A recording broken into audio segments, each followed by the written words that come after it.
Have the council.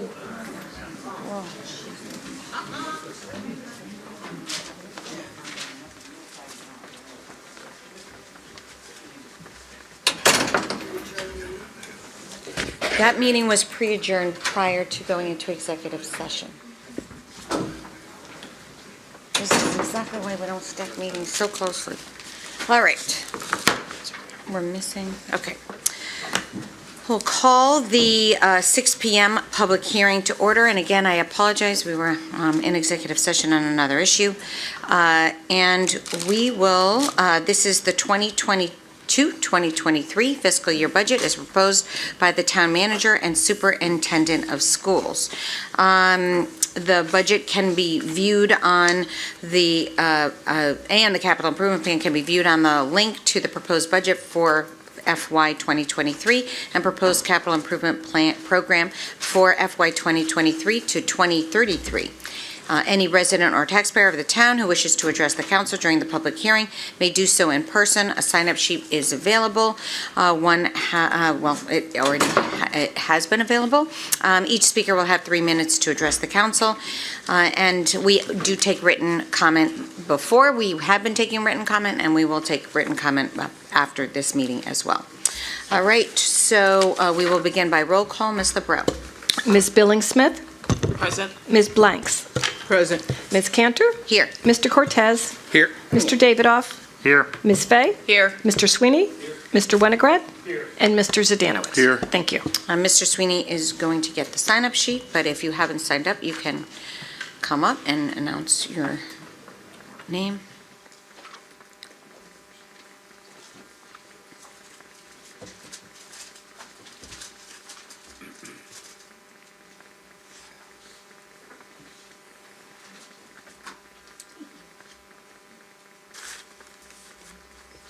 Do we have a first person on that list?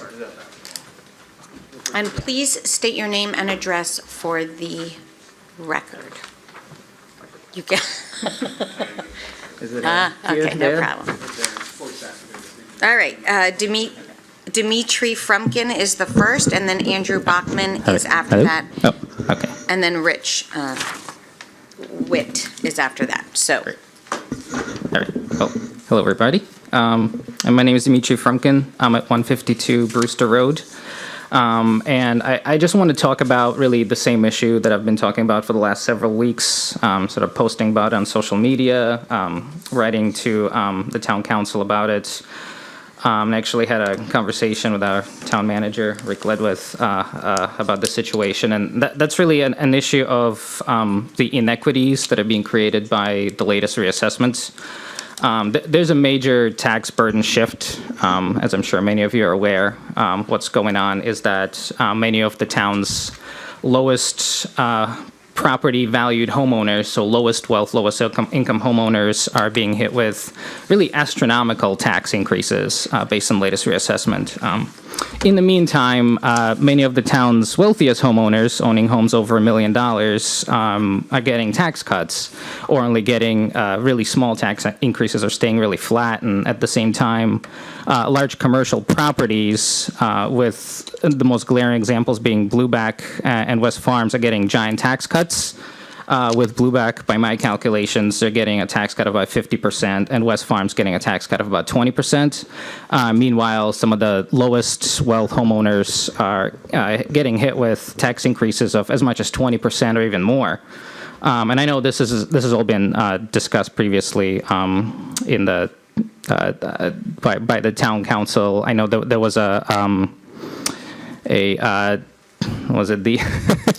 sorry, it wasn't a public hearing, but the latest meeting that you had, the workshop, right. So that was all discussed, and like I said, I spoke to our town manager, and he essentially indicated that, he shares the concern, he's aware of the issue, but it's very limited in what the town council can actually do about it. I know there's a phase-in that's under consideration, so I would actually really encourage the town council to consider a phase-in, as that would be one thing that could be done. But I proposed one potential solution that's currently impossible to implement, and so I really wanted to speak to the people of the town of West Hartford and tell them to lobby a legislature your state legislators for some really meaningful property tax reform.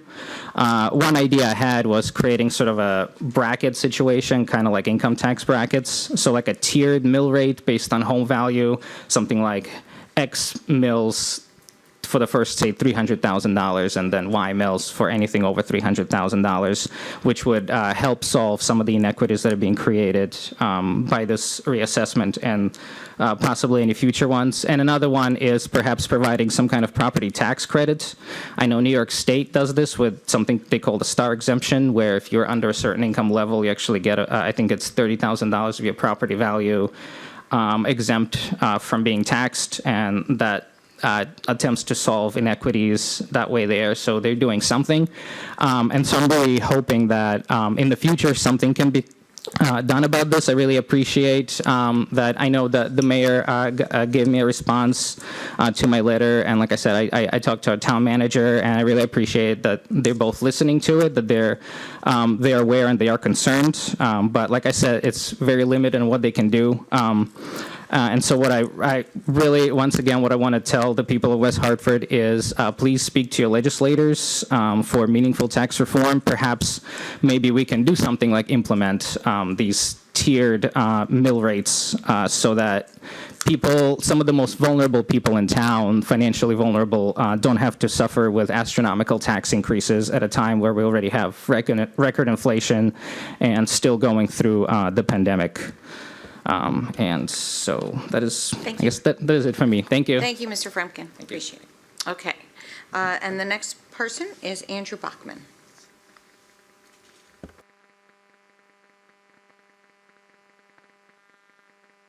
How's everybody doing? Thanks for the opportunity to speak. I've lived in West Hartford for 36 years. I'm a small business owner, and I have a house on Park Road and a small business, Trout Brook Arborist, which many of you guys may know because we're driving around town doing work in town all the time. And I'm a product of the town. I went to the school system in the town. And I'd like to add to what the previous speaker just said, that also supporting people who have longevity in the town because they contribute a lot back to the town. Keeping people in town is something I've talked about in conversation with somebody in the audience. So I want to talk about the idea that we're at a situation of financial risk from the perspective that there's an unknown inflationary event happening right now. And some estimates, we're currently experiencing 7 to, let's say, I experience, I think, estimated 15%. That's anecdotal. But all my goods and services I have to buy within the business are, fixing trucks, buying gas. It seems to be about 15% increase, and who knows where it's going to go from here. It could stay the same for years, or it could go down because it's a historically unprecedented kind of situation with a supply rather than just specifically a demand orientation to the inflation. No one can really diagnose it perfectly, but I think it has to do with historically high stimulus and pulling forward demand from the future to now. So I would just, urge the town to exercise restraint in any tax abatements for especially out-of-town business.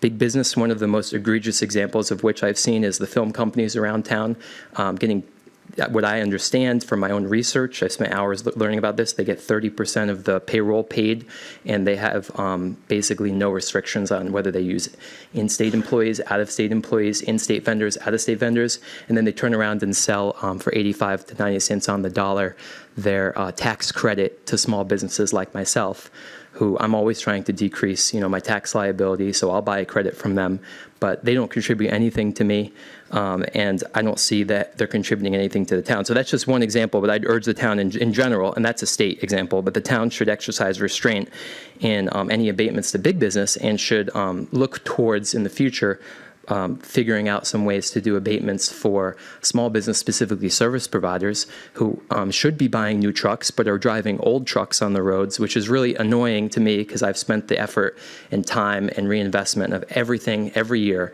to get new equipment and to put my employees into a position to succeed and create a long-term, high-quality career for people who have been with me for a long time. And those people are going to stay in town, or they're going to stay in state, and there's going to be a perpetual cash flow that's going to benefit the town.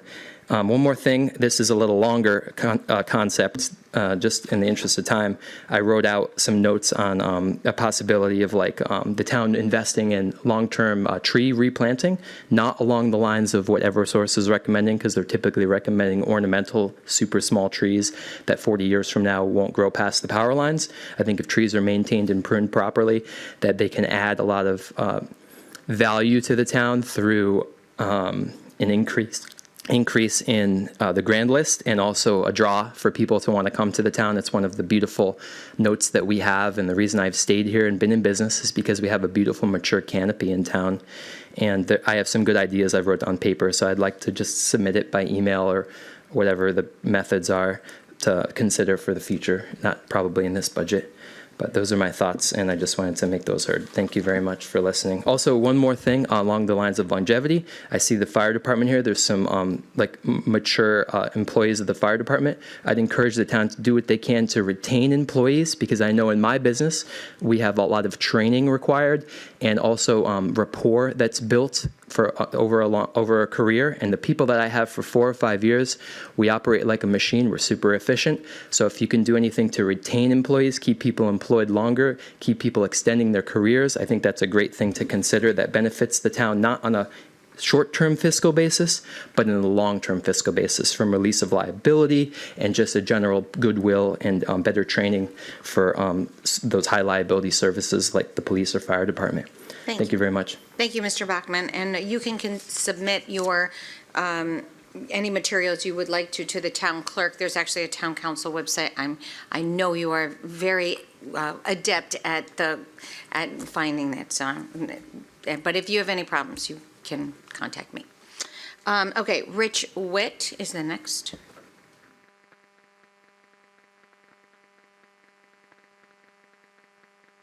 Good evening, everybody. My name is Rich Witt. I live on 92 4 Mile Road, and I also have a business in the center. And I just wanted to comment on a couple things trends as a closing attorney I'm noticing I'm doing more and more closings for people over 65 in town. I mean, average Social Security is about $1,600 a month, so they cannot afford to stay in the town they grew up in. It's a troubling trend. I've been practicing here since 2006, and I've never seen anything like it. I'm also noticing that the town is basically, the taxes are proving to be the same as exclusionary zoning. And if we're not careful, the federal government's going to notice that.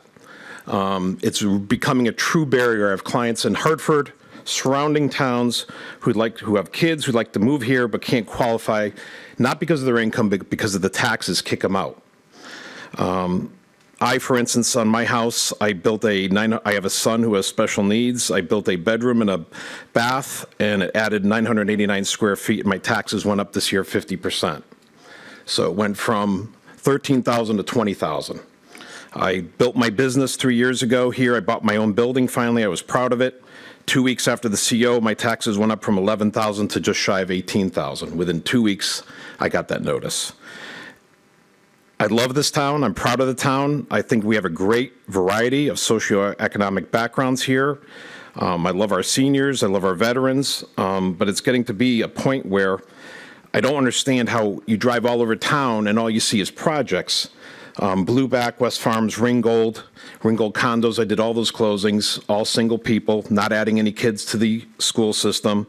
The convent building, which is $65 million, AutoZone. And none of it seems to flow down to the residential people for tax relief. I know there's a mill decrease, but I did my research on a number of homes, from small ones to large. The smallest increase I could find, and I tried, was 4%. Average I see is about 10% on every homeowner. So you lowered the mill by 6, but the taxes are going up by 10. We have severe inflation.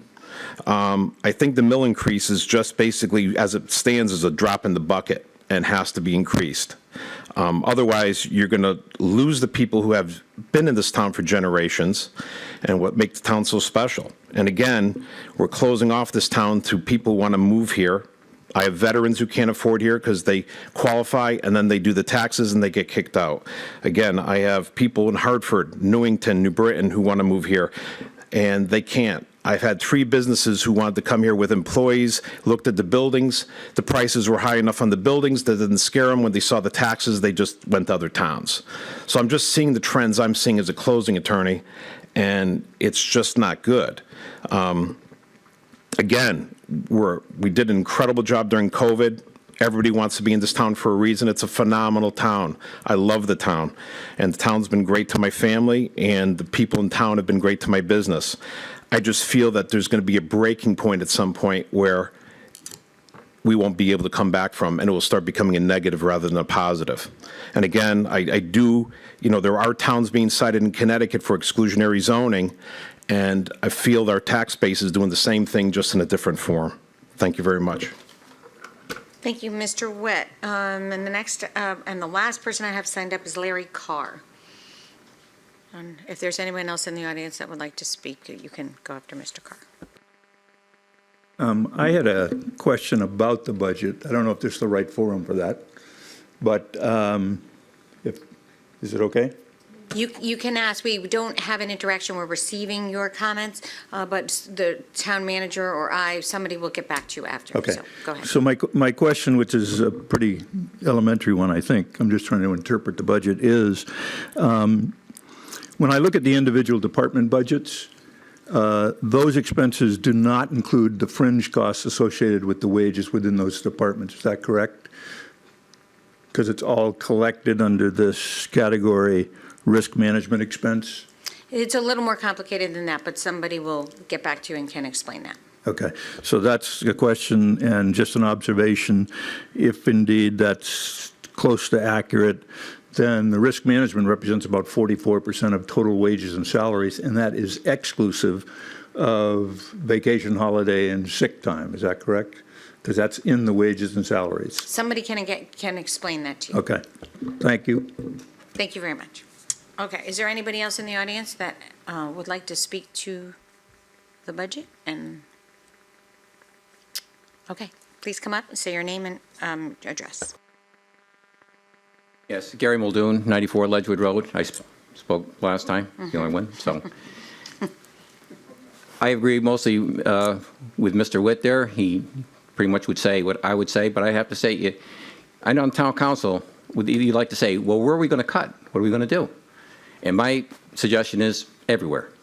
Every single department, including the fire department, the police department. I know some departments feel that they shouldn't be the ones that have any burden. Maybe we just push it off. We have to go through every single department and cut from everyone, just 5%, whatever it is, because again, the taxes. And right after we had the meeting last time, they had an article in the paper about the state and how everybody thinks the state, they're getting all these surplus and so forth like that. If you read the article, it's on a Sunday paper, right? They actually, debt increased, has been increasing because of the pensions. And that's a problem in this town too. And as Mayor Cantor knows, for a long time, they tried to fund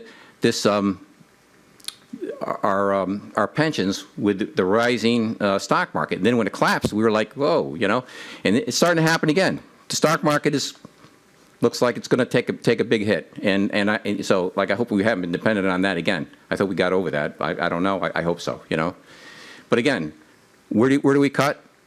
Everywhere. Every department. Nobody's exempt. Nobody should be exempt. Another concern to me is overtime. A couple years ago, I didn't put in the paper, but somebody put in the paper that one of our police officers made over $100,000 in overtime, 2 years in a row. To me, I think maybe we have to look at the police department, or maybe all the departments, and decide, is this what we need? Maybe we can do things differently, Maybe we don't have an auxiliary police department or something like that, where we have people doing different duties that we don't necessarily need policemen doing, And maybe we cut costs that way. Maybe they'd be more effective, to tell you the truth. But that surprised me. If it didn't surprise you, I'd be surprised that if somebody makes over $100,000 in overtime, that should shock you. If it doesn't, I don't know. But and that was 2 years in a row. And that's just one guy. So I'm really wondering about if there's that much overtime in the budget and things like that. And I know a lot of it's private overtime too, okay? So, but it's a concern. But like I said, getting back, because I don't know all the facts, how could we know, right? So we're just going to have to go every department and ask for a reduction. Okay, thank you. Thank you, Mr. Muldoon. Is there anybody else that has not spoken with this budget? Okay. Then we will close, adjourn the public hearing on the budget. And Mr. Witt, I don't know if, Mr. Ledwith, if you want to get Mr. Witt's information, so. Was it Mr. Carr? Mr. Carr, I'm so sorry. That's right, Mr. Carr. You had it. Thank you. And you'll connect? Yes. Okay, thank you. All right, so we will start with the call to order. This is the 6:30 budget workshop. And we will begin with Pledge of Allegiance and then roll call. So we'll start with Pledge of Allegiance. I pledge allegiance to the flag of the United States of America and to the republic for which it stands, one nation, under God, indivisible, with liberty and justice for all. A roll call, Ms. LeBrun? Ms. Billings-Smith? Present. Ms. Blanks? Present. Ms. Cantor? Here. Mr. Cortez? Here. Mr. Davidoff? Here. Ms. Fay? Present. Mr. Sweeney? Here. Mr. Winograd? Here. And Mr. Zdanowitz? Here. Thank you. Ms. LeBreau. So we will, I am going to actually go direct this to the town manager to, for the flow, but I think we're starting with our health district. Thank you, Madam Mayor, and welcome everyone to our third budget workshop. We have one more scheduled on April 18th, and this evening we have our health district, we have our fire department, we have our police department, and we have our public works department. And we didn't set this up on purpose, but when you look at the four departments that are coming before you this evening, and I talked about this during our budget presentation on March 8th, and the work that all four of these groups have done through the pandemic, we just can't thank them enough. The work that the health district did under Amy's leadership, they were our guiding light. They were our leaders. They got us through everything we needed to at the school level, at the town level. From a health and safety perspective, we came out better because of the health district. And our police and fire, they were on the front lines the entire time from day one. When corporate America shut down, our schools were closed back in March of 20. They were out there every single day protecting our community.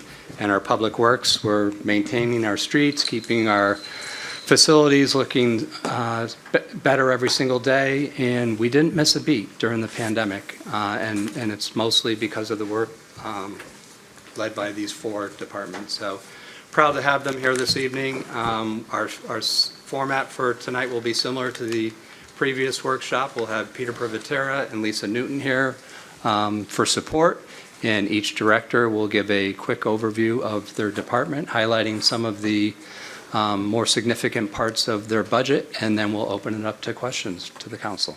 So thank you. Thank you. And Mr. Privatera. Good evening, Madam Mayor. Just a few brief words before we start. The budget that the health director is going to speak to is the town contribution to the West Hartford Bloomfield Health District. The overall budget for the health district is $2.1 million, and I have a copy of it I'm going to hand out to everyone. But our contribution is roughly $856,000. So I just wanted to clear that up before we started, and I'll hand this out now. Thank you. Thank you.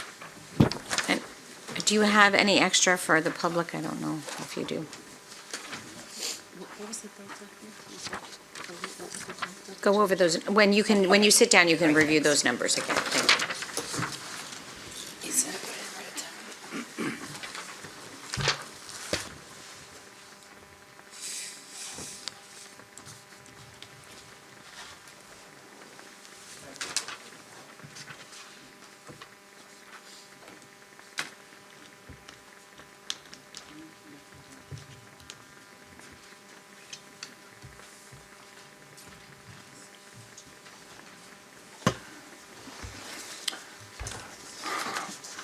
Thank you. The budget you have in front of you, expenditures are on one side, revenues are on the other side. The town contribution is a revenue to this budget. I put an asterisk by the line on the revenue side that shows the West Hartford contribution of $856,954. Again, this overall budget is $2.1 million, and I'd like to turn it over to Amy Krause, the Health Director. Good evening. I'm Amy Krause, Director of Health for the West Hartford Bloomfield Health District, so it's nice seeing everybody in person, so thank you for having me. Again, as Peter had mentioned, this is the budget that I proposed. I am proposing a 0% increase, so the number of 856,954 is consistent with what was approved previously. Our budget is based upon per capita, so for our total population between West Hartford and Bloomfield, it's 84,000. To highlight some of our revenues this past year, due to COVID, the Health District received a large amount of grant funds. For this proposed budget, I'm also expecting to also receive some funding, additional funding from the Department of Public Health, specifically for COVID, and that will hopefully take me across the next 3 years. It is a large amount of funding. As far as expenditures, just to highlight, I did increase on our specific budget medical supplies. Again, that's in preparation of what the fall might look like between flu and COVID boosters and vaccines. Some of the materials that we receive in order to provide vaccinations to individuals are not always adequate when we receive it from the federal government. So I did increase that medical supply line item. Our office expense line item went up. Again, this is to offset some of our grant funding for office supplies, computers, etc. We did have a decrease in medical and health insurance. Again, our staff is a small staff. It's a staff of 14, and it's a young staff, and our health insurance is based upon age, so we did see a decrease there. I'd be happy to answer any questions that anyone might have. Thank you. Thank you. Thank you. I can't thank you enough for your incredible leadership, your commitment, and you became the director, 2 weeks before COVID or something like that? Yeah, I mean, honestly, it was quite remarkable, and really, truly remarkable watching you lead and watching all you put into personally and professionally into this position, and how you kept our community safe, and the collaboration between all departments was extremely, I'm so grateful. So the words don't even, to all the departments that are coming before us, so, they're just, we would not be the town we are without this leadership. But I do want to. So the DPH allocation, is that a per capita allocation that's coming for the next 3 years? That is going to, is really offsetting your rising costs, and I'm wondering how that flows to you. Yep. So yes, Mayor. Thank you, and thank you for the acknowledgement. It's been a roller coaster, but I'm happy that I was here in West Hartford and Bloomfield, and without the support behind me as well, and on either side of me, I'm here. So thank you. Thank you. Yes, it's an ELC funding grant, and it is based upon per capita. So each town or each health district will receive a certain amount of money, and yes, that is correct. So. Thank you. Yep. All right. Questions. So I'm going to start. I'll go to you, Ms. Blanks. Yeah. Thank you, Madam Mayor. And Amy, thank you for all that you've done. I won't repeat what the mayor has said, but I do remember the first couple of days when we were dealing with COVID and what's to come. And so not only thanks to you, but thanks to your entire team. And I'm grateful for your team because I received their services. And your team was nothing but professional at every step of the way.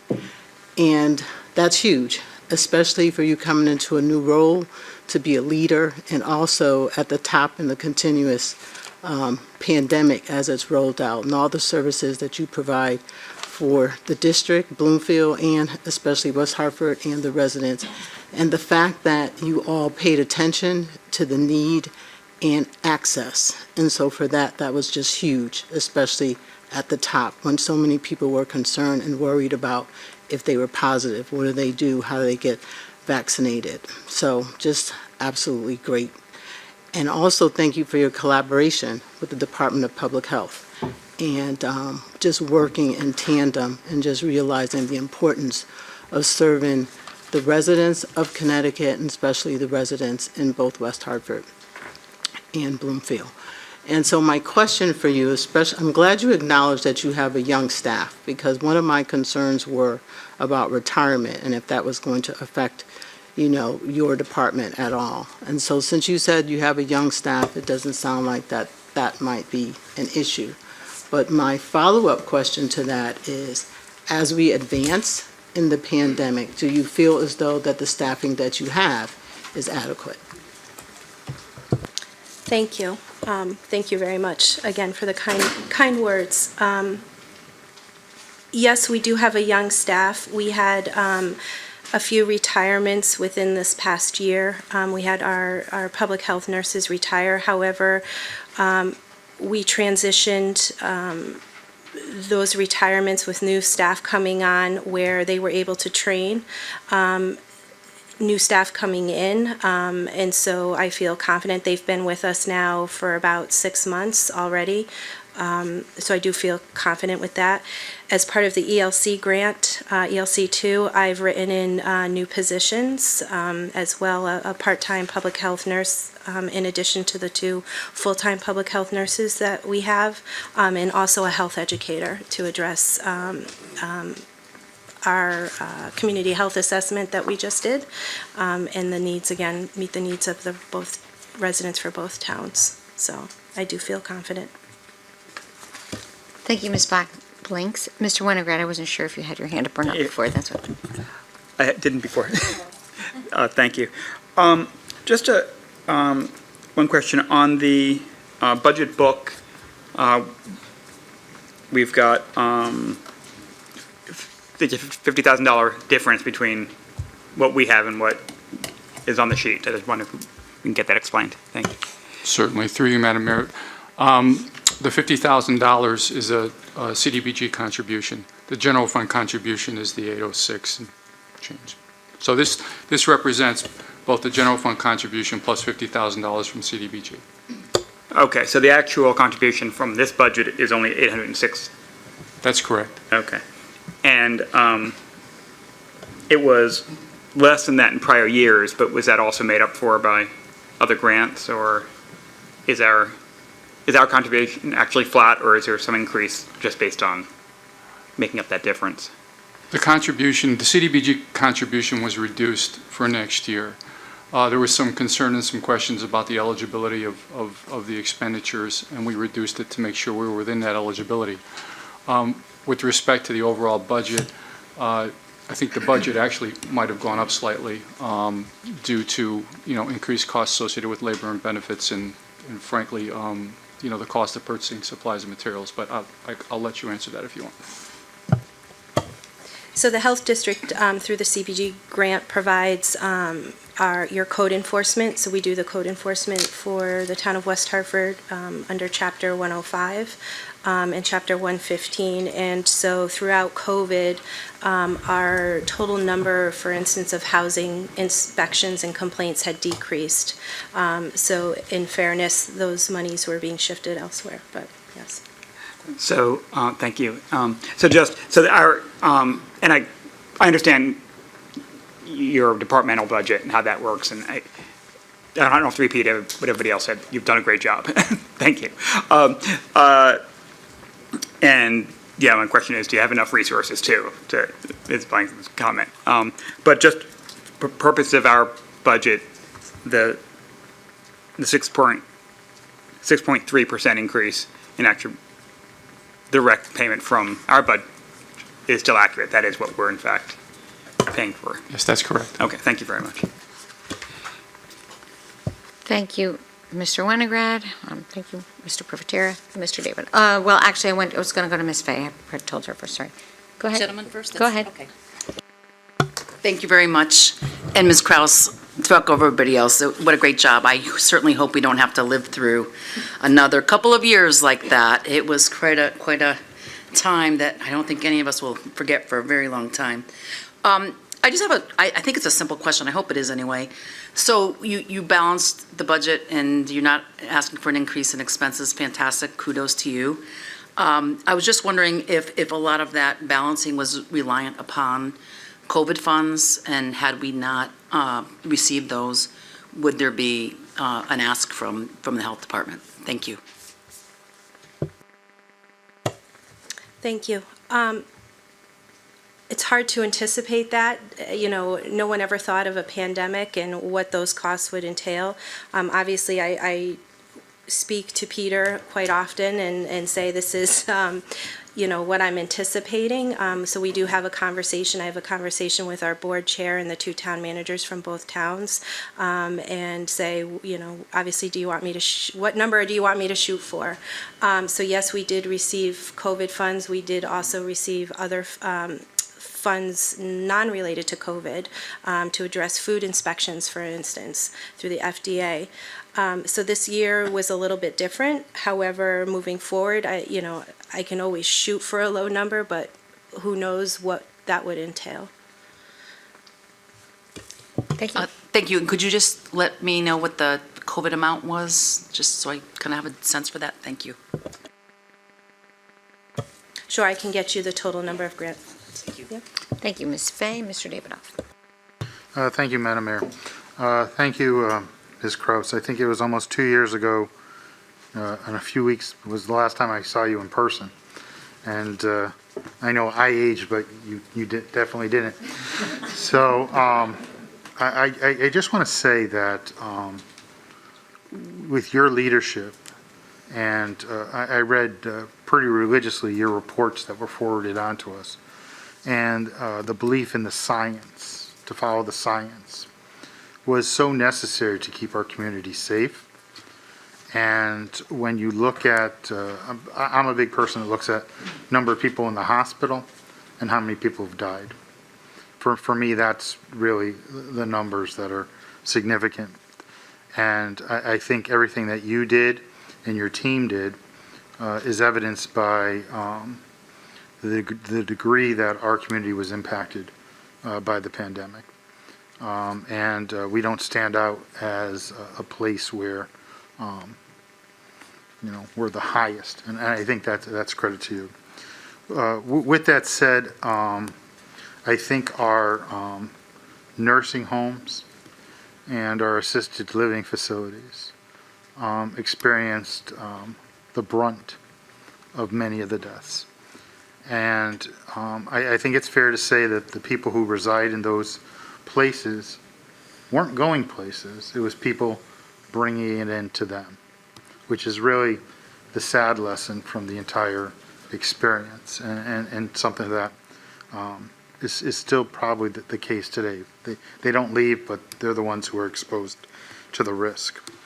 And hopefully we've learned from that, and we'll be taking steps forward, not only locally, but statewide and nationally, to protect the most vulnerable there, because I think that's so important.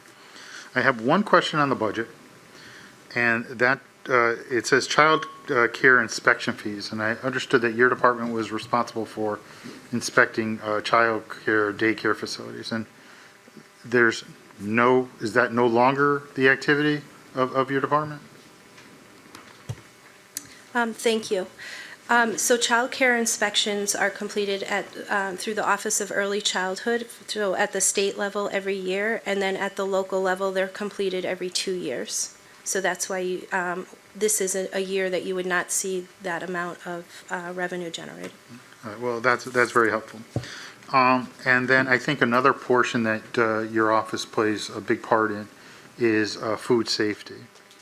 And I think that is key to keeping our residents safe, in terms of knowing that all food service, all restaurants, all food service establishments are meeting the highest standards necessary to prepare foods to the proper standards to maintain the cleanliness that's necessary. And I applaud your office for being very vigilant. It is a very difficult time for that industry, but the unwillingness to allow that high standard to slip is crucial to the safety of our community. And I really, truly appreciate that. And I'm glad to see that the budget still reflects that as a major priority of the department. So thank you from the bottom of my heart, from the people in our community, for doing what you had never anticipated, what we never anticipated, but what it demonstrated to me and to us is that sometimes people rise to the occasion, and you are definitely the example of somebody who rose to the occasion and served our community well, and for that I am forever grateful. Thank you. Thank you, Mr. Davidoff. Mr. Cortez. To you, Madam Mayor. I want to echo what, some of the councilors have said, and thank you, because not only were you dealing with the unknown, right, while we were sitting at home, but it was still business as usual for you, and I don't think people realize that. There was still, with the food business going on, there was business still operating, and you didn't know who was open or not open, so your people were out there while we're trying to figure things out, interacting in the community, and, that's brave, and, I can't thank you enough. I've seen it firsthand, and what's impressive is that your budget, what you're asking for, there is no increase, which is the opposite trend of what we've been seeing throughout. So I just want to say thank you for what you guys have done. Thank you, Mr. Cortez. Okay. All right. So I don't see any further questions. And again, thank you for your tremendous work, leadership, commitment, and please share our gratitude to some of your team has left. I don't blame them one bit. But no, we appreciate everything that you have all done. So. And to your husband and your husband, your family, your kids. Yeah, really tremendous. Thank you. All right. I'm going to go get my budget book. Sorry.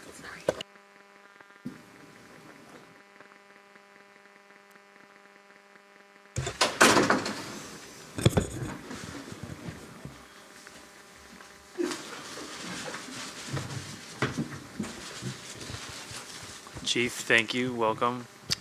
Mayor's grabbing her budget book, but you can proceed with your introduction. Thank you very much, Deputy Mayor, council members. It's very nice to see you in person. I know we get a chance to see each other frequently at Public Safety Committee meetings, but looking forward to tonight. We'll be very brief. Obviously, I have other folks to follow me behind. Love to really drive forward to the questions that you may have in the budget. Before I really get started, though, I'd just like to look to my peers next to me in our finance department and my boss, Mr. Ledwith, over there for their continuous and ongoing support of the fire department and that of the council as well. This has been a tough few years for all in public safety. I mean, our entire community as well as our country has been affected. So your support makes this inevitably easier for us to present and discuss as we go forward. So as we start to work into the fire department, I'd just like to acknowledge that we are an all hazards organization. We provide a lot of different services. We're very prepared for fire, but we also have other hazards that we address. And our budget book reflects that in the 5 different divisions that we have. And as you consider our budget requests, I would just ask that you consider also that the personnel that are assigned to these divisions, the costs that are assigned in there, they don't always frequently move over into different divisions as well. So they don't cross-function often. There are some exceptions.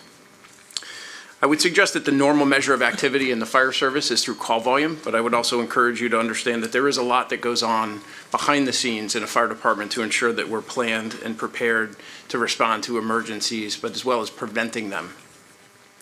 So specific to our call volume, we're going back to pre-pandemic levels, approaching 9,700 incidents, and just noting that our proportion of fire incidents is starting to increase a little bit. We used to be about a 70% EMS and 30% fire calls. We're starting to creep up a little bit to be about 35% now in our fire.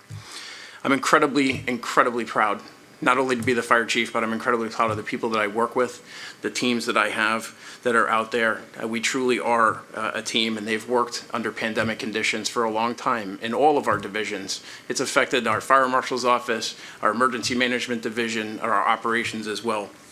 So as I look back, I must acknowledge, without a doubt, the leadership team that I have behind me tonight. I have Assistant Chief O'Callahan, Assistant Chief Fire Marshal Grimaldi, Deputy Fire Marshal Robert McHugh, and sorry, Deputy Emergency Management Director, close there. But I will move over, and also I'd like to acknowledge the presence of our union president, Mike Boyven, as well, because the partnership that we have with the union has been critical in us responding to this pandemic. So I'm going to now get into the budget book in terms of our accomplishments. You see that we've produced some for you. I'm going to hit some very quickly that we're very proud of. Obviously, our pandemic response, whether that's planning, testing, vaccination, or response. We've received close to $400,000 in grants this year, whether it's an officer training or equipment for our operations division or fire marshal's office. We've worked very closely over our EMS system. We've made significant improvements in consultation and coordination, cooperation with our police department and our emergency reporting center to make sure that we're sending the right resources. And we've also continued to maintain a lighter vehicle deployment for our emergency medical services vehicles, keeping most of our paramedics off of our heavier apparatus. We are now back to pre-pandemic conditions. We've reallocated our staff back to normal staffing levels. We were successful in negotiating a revenue recovery contract, which reduced some of our costs for recovering some of our funds. And then, as you may have recently seen in WeHod.com, we have also had a successful negotiation with our ambulance provider, American Medical Response, which has resulted in a no-cost contract to our town, but will give us dedicated ambulances here. So we're very pleased with that. And also our CERT team deserves a lot of acknowledgement. We've expanded that significantly under the direction of Deputy Emergency Manager McHugh. Got it right that time. So our goals for next year, they are in our budget book as well, but I really would like to bring it down to basics. Maybe it's not a SMART goal, but we just need to reorient again as a fire department. We're coming out of pandemic conditions. We're looking at this now as an endemic. We really want to make sure that we're safety oriented towards our personnel, but we're taking and making sure that we provide that excellent service while we kind of go back to what I would consider to be basics, shoring up our vulnerabilities and really assessing our conditions. Specifically, some of our goals are around improving our fire inspections, to be able to fire inspections out there. We're also finishing up negotiating a successor collective bargaining agreement with our bargaining unit. We are participating right now in OSHA's voluntary protection program, which does an internal review to make sure that we're complying with our safety practices, making sure that all of our personnel are safe, complying with the federal laws. And lastly, we're going to continue to develop our host community program, which I've talked about with the Public Safety Committee. So our budget change highlights. First, I'd like to say that our methodology when approaching any type of budget is to stay as lean as possible. But we would certainly also ask for increases in those areas, especially because we are looking at our future needs and the things that we have learned over the last 2 years of the pandemic. We will certainly continue to be part of this recovery. At the same time, we're also planning for any of our likely and unforeseeable stresses on our department and organization as we move into this next phase of the pandemic or endemic, whichever you choose to refer to it. The highlights of the budget are there. We are asking for a 2.6% increase. Of that 2.6% increase, 77% of it is related to salary, personnel, and Social Security. Would also call your attention to an estimated 15.9% increase in our revenue projection as a result of some expected increases in our construction permits, as well as some bundle billing that we will receive as a result of the contract with AMR. Going more to just some very highlights within the budget book itself, on page 8-4 in the management section, call to your attention, we're about the 9th largest municipal fire department in Connecticut. We have 1 full-time administrative/clerical staff member, and we have 1 part-time staff member in our fire marshal's office. So we're looking for some increase in temporary payroll support. We've also budgeted for a battalion chiefs assessment center. That's a testing process because 4 of our 5 battalion chiefs can currently retire. Leadership continuity is important for us. We want to make sure that we have appropriately people identified for promotion. On page 8-6, we're in our emergency management division. You'll see what appears to be large percentage increases on the right line of the page. I would be just let you know that it is notable that there are no predicted offsets in this budget. that have to do with grant funding that we expect to receive from the state as part of our emergency management program. The largest increase in this budget is approximately $44,000. It's not called out specifically in there, but just to give you some context, and that has to do with facilitating and maintaining several part-time staff that we brought on to our Office of Emergency Management. This is important as we have learned in this pandemic that things are thrown at us unexpectedly, and the needs for resources and redundant resources, especially in emergency management, is important for us, in addition to weather events or supporting our growing CERT team. I'm going to jump to page 18 just quickly because it's only one note, and that's just to let you know that we do have a line item increase in the area of our, we are increasing some funding for the training academy so that we can send people to basic training, and obviously personnel and ensuring that they're appropriately trained is an important component of building our workforce. I'd like to end my presentation on page 8-13 regarding our fire marshal's office. This is the only area of our budget that I have a little bit of concern with. Obviously, we are thought of in our operations division. We're most commonly in the response, but our fire marshal's office is an integral part of how we reduce risk inside of our community through the inspection and prevention of fires. We've presented on this topic before to the Public Safety Committee in terms of fire inspections. Retired Assistant Chief Mike Cinzigalli did a staffing analysis on this. So the budget that you see before you, this represents increases in overtime to support training additional staff, equipment, and the materials. We have made a significant amount of progress over in that office with the existing staff, and I would be remiss if I didn't give kudos to retired Assistant Chief Mike Cinzigalli and now new Assistant Chief Bob Grimaldi. They really have improved the amount of inspections with the resources and manpower that they have available. Deputy Fire Marshal Adele is a critical component of that. We've brought the right people into the right positions, and we've now maximized what personnel resources we have to be able to get those inspections done. This budget, however, just takes to increase some of the materials that they have available, some of the training, and I would respectfully request your review of it. This will stabilize our budget in the area as we prepare a future case for you to consider additional staff in that area. So that concludes my part of the presentation. I would say that while I don't personally present in the CIP portion of this, a significant portion of the fire department's needs are in facilities and in vehicles, and you see that presented to you in your capital improvement plan. I respectfully request your consideration of that as we make sure that our personnel are properly equipped to do the jobs with that. And as you can see, our revenue line, we're very consistent with other agencies similarly postured in the fire service. We seek to recover the costs of providing this service in a legal and ethical manner, and you can see that we've made appropriate projections for that as well. I think that's important when you're looking at the overall context of the department. And then lastly, I would just tell you that I know every chief who comes before you is looking for things, but here's what I will tell you. I really appreciate the position. I listen to the citizens as well. I understand the pressures that you're faced with. But above all, what I appreciate most of this council is that you listen to me, you're patient with me, and that means the world to me and to my staff. So with that, I will answer any questions you may have of me. Thank you, Chief Priest, and of course that we've said this many times, but you've done an incredible job. You, your leadership team, and every single fighter, paramedic has responded with just such a true, such a highly professional. And beyond it's beyond commitment. Again, the words that I said to Amy, to our health director, it's a similar story. Everybody stepped in such a profound way, and our community remained largely very high functioning during a really traumatic time. Not all communities reacted or had the same result, and it was because of the stellar leadership.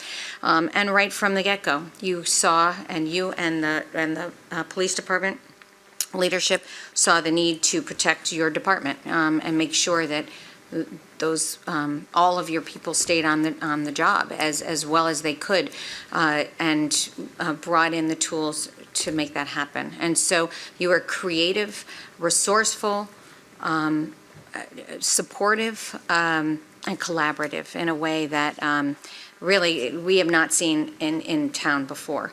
And I was inspired by so many of your staff and their way they stepped in and helped each other, helped the police department, helped the health department, and the way they worked so collaboratively. So again, my tremendous thanks to you. Just to go back to the AMR agreement and the revenues. So this budget was prepared prior to the AMR agreement, right? So I just was wondering if there was any fluctuation in the projected numbers here. No, ma'am, it was prepared. We were in negotiations with them. We had a good idea of what our estimates would be when we've closed it. These are accurate revenue.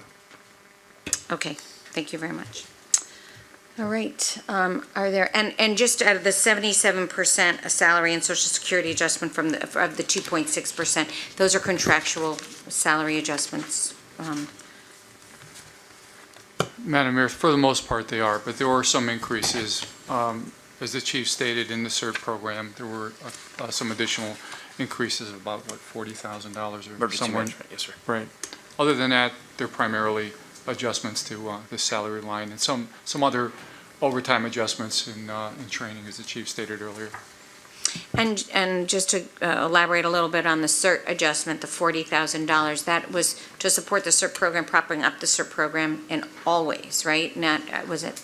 Yeah, so to clarify, the $44,000 is relative to the staff that are inside, the part-time staff who are inside of our emergency management division. Those staff are the ones that assist with the training, the execution, deployment policies of our CERT team as well.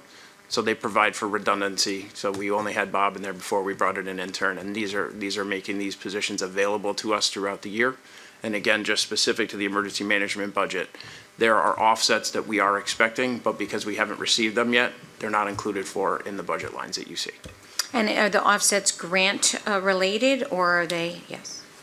Yes, Madam Mayor. So one of them is the Emergency Management Program Grant, EMPG, that comes out of the state. It's approximately $30,000. Additionally, as discussed, we're working with the Host Community Program. It's the state of Connecticut. As part of the startup to that program, we do have some funds available to us that we expect will be able to offset the salary costs of the individuals that we're asking. But it's presented in this budget as, you know, a request from the town, even though we're expecting the offset. We just can't guarantee it right at the moment. Thank you. And the services that the CERT team has provided to the community so far, would you say, I mean, how would you, if you had, those are all volunteer positions except for leadership. Though the value that they brought, whether it be distributions, et cetera, what would you say that is, what would you have to do to staff for that if that group wasn't there? Or you wouldn't be able to provide the services, I guess, is the flip side. So I can't assign a value to a community member offering their services to volunteer for their citizens, but what I will tell you is they're an untapped resource for us. These are people who are engaged, committed. They've spent a significant amount of time training. The things that I can think of off the top of my head, and I'll turn to Bob in a minute if I haven't gotten it. They've assisted us with vaccination clinics, with handing out test kits. There's been a lot of they've received a lot of training as well. There's some startup at that. Bob, what am I missing in terms of the most? The N95 mask at 100 Mayflower, assist with the library. And 95 mass, I know, just for the record, and the library response team as well, right? So a tremendous asset to the community, and yes. And yeah, and no, very appreciative. All right, thank you. I will ask my colleagues. Mr. Sweeney. Thank you, Madam Mayor.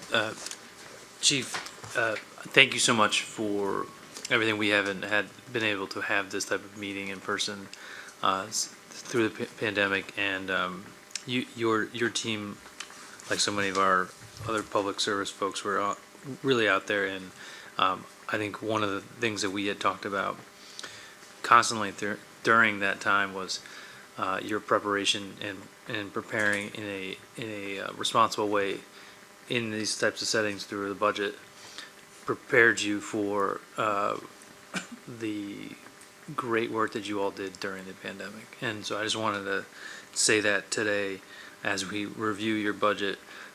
We know that you are coming to us with what you think is appropriate and what you think will eventually save lives. So thank you, and thank you for the conversations throughout this year on various different topics. I appreciate that, and I just wanted to acknowledge your work and your team's work. Got to see you, whether it was at handing out food at the beginning, or it was handing out masks, or it was during the process of mass vaccination sites here as well, and your team participating. And I think I received a shot from one of your team members as well. So I just wanted to say thank you, and continue to keep doing what you're doing. The town is really proud of you. Thank you, Deputy Mayor. Thank you, Mr. Sweeney. Ms. Day? Hey, Mr. Priest, how are you? Chief Priest, I should say. Before I start my comments or my question, I just want to acknowledge how great your team was. A few of us got to experience fire training 2 days ago. I'm still a little bit sore, and I know, Rick, you came out to check us out, and so did you, Chief Priest. And if I missed anybody, I apologize. I recognize a lot of you here, and you guys were great, really. It was intense. It was long. It was, I guess, as close to real as you can get, up in the buckets and climbing those ladders and sawing through a roof and trying to find our way out of a smoke-filled building. I'll never have the live experience, but I was always super appreciative of my first responders, our town's first responders, our country's first responders, and this elevated it, if that's even possible. So I wanted to thank everybody for that, and for those of you who didn't get a chance to make it this time, this was my first time, it's an amazing experience. So I'll leave that at that. And thank you for everybody. I was in good hands, and I knew that. Could you please explain what's driving the increase in the operating expenses going forward? And then maybe just for my reference point, what's going on with Social Security? Is that a function of overtime that it's increasing? I mean, I know you have to pay Social Security on wages, but I was just trying to figure out why it's going up so much. Thank you. Sure. Could I clarify your question? So if it's Social Security, I'm going to turn to my esteemed colleague to the left or to the right to assist me with that. If you were asking something else, I missed it. Oh, I'm sorry about that. Yes, and again, it's relatively modest, but just what's driving the operating expense increase of 6.9%, no wait, 5.4%. Okay. It's on page, I'm sorry, 8.3. It's up in your expenditures. Maybe Peter is better. I can give that a shot. There are a couple of expenditures that I recall right off the top of my head. One is related to the fire hydrant maintenance fee from the MDC. Others are related to some increases that are associated with frankly, the cost of buying supplies and materials.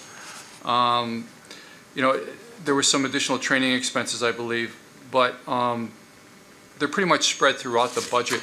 I mean, if I went page by page and looked at each division, I could probably identify why certain categories went up, overall. But just in one shot, I don't recall off the top of my head. But if you want, I can go through it.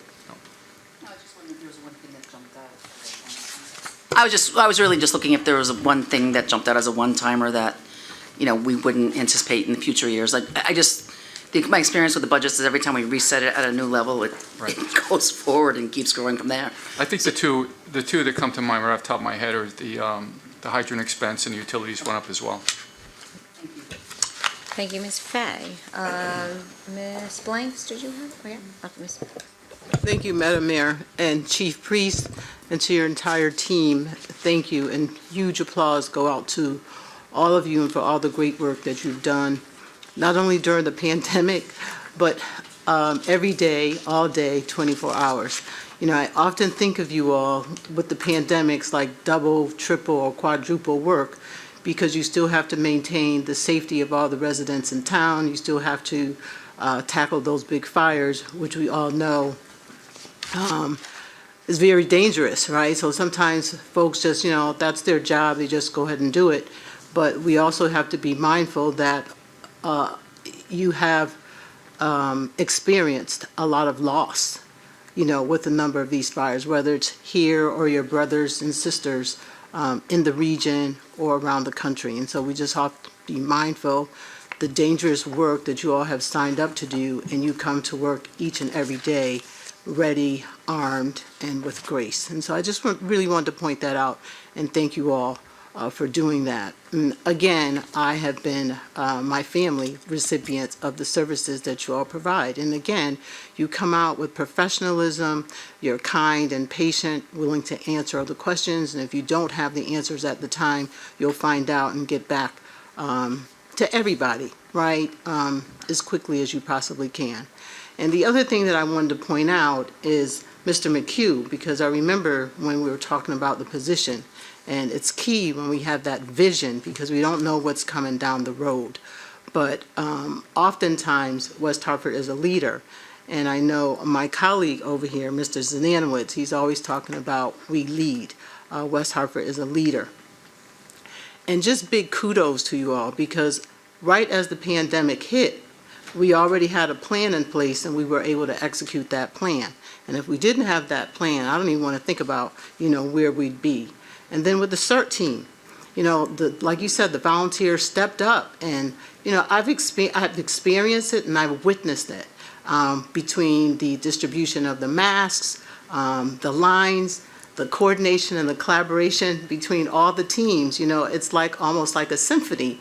And it may appear the lines is long, but it goes by real quickly. And that's not a small feat. That has to happen with training, everyone participating, everyone listening, and realizing that they all have a part to play. And that's huge. So I just want to really thank not only you, because I know you're the leader, but your team is really what makes it all come to light. So I just want to applaud everybody and all the great work that you do. Thank you very much. Thank you, Ms. Blanks. Mr. Davidoff. Thank you, Madam Mayor. Good evening, Chief.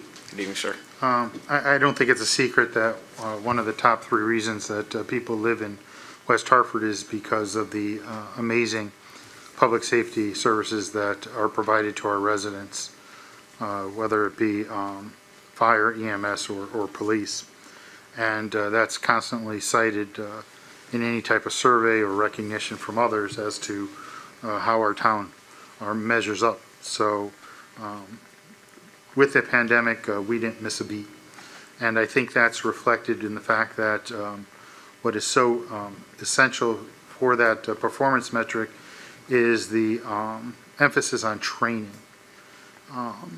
Anybody can have a job.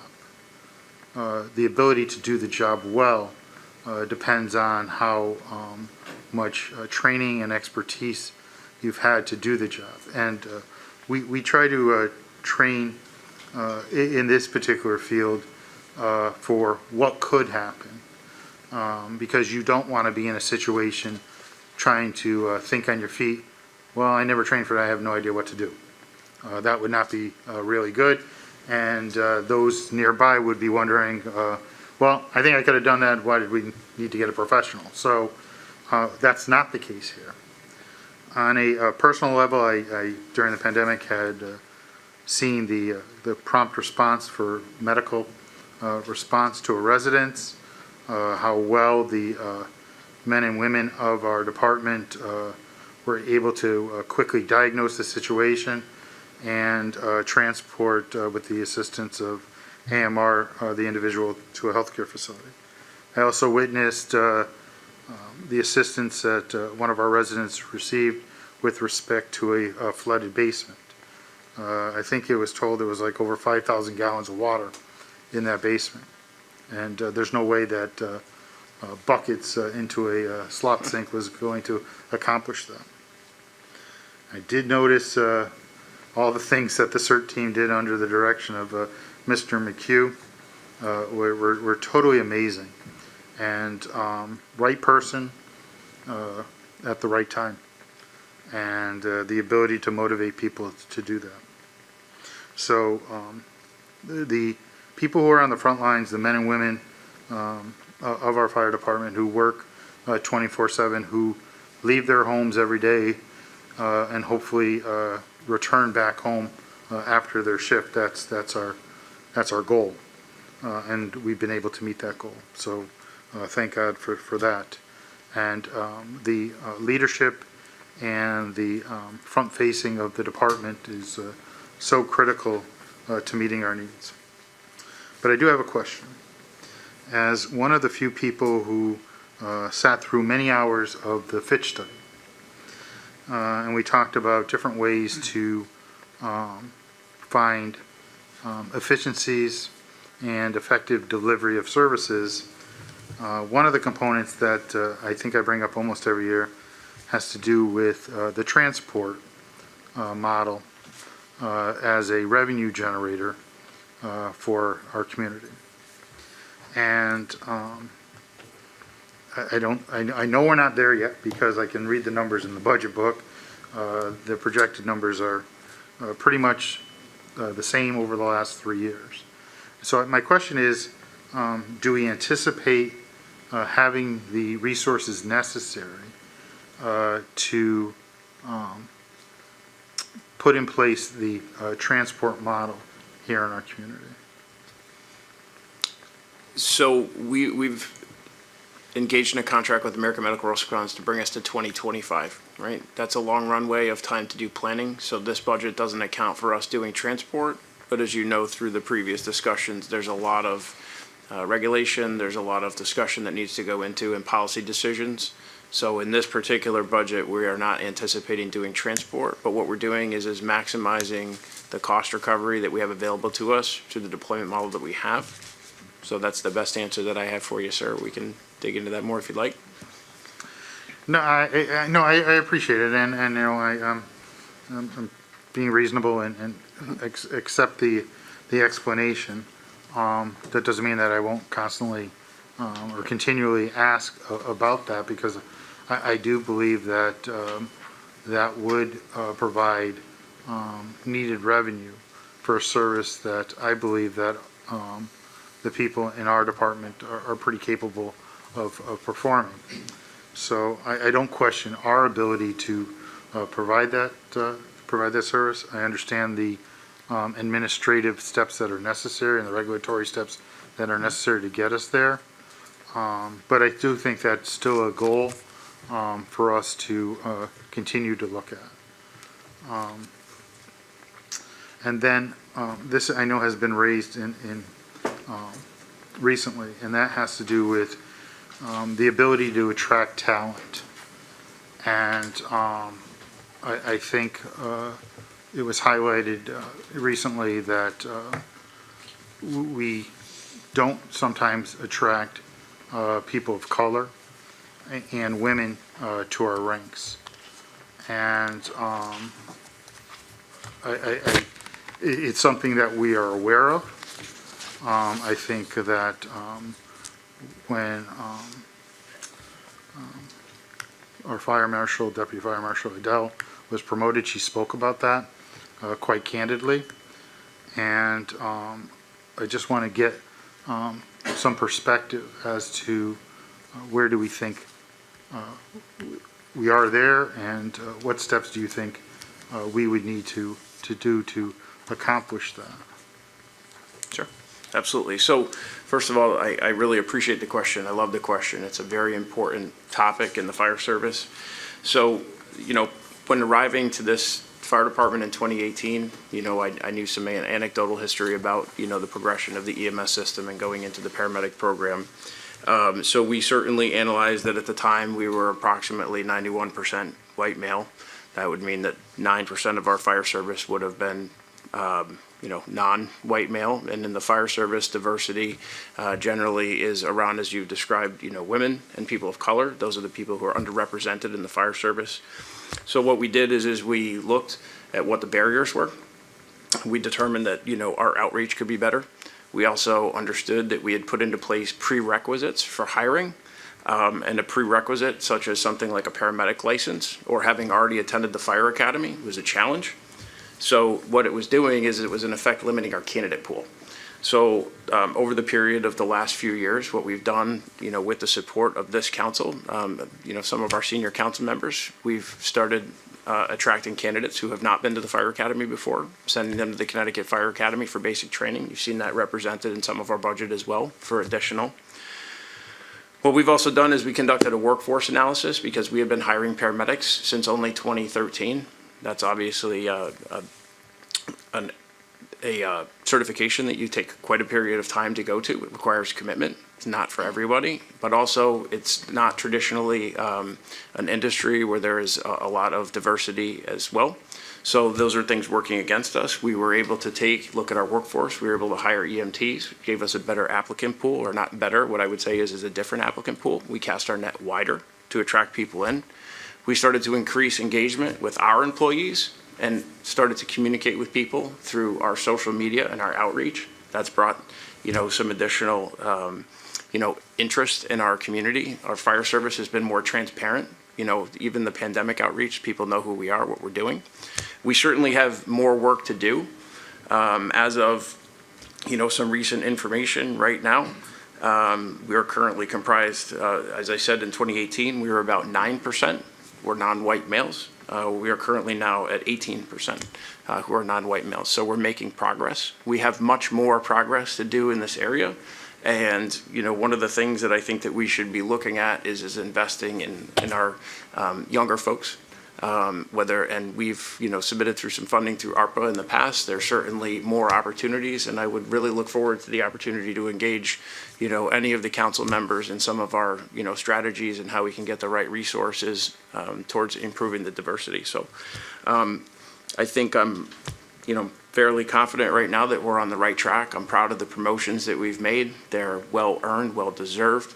They've worked very hard to be there, and we are inclusive as an organization in providing as many opportunities as we can for folks, removing the barriers for either the promotional track or coming into our fire service.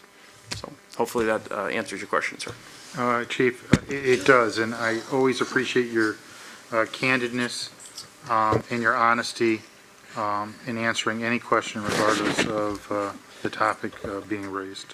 So thank you for being what I would consider truthful, what I would also consider being forward-thinking and cognizant of concerns that have been raised in the past, and they still remain on the table to be addressed. So for all those reasons, I think we are in good hands, and I do think that I have witnessed firsthand from sitting at this side of the table an amazing demonstration of leadership for that organization, which has filtered down to every single member of the organization.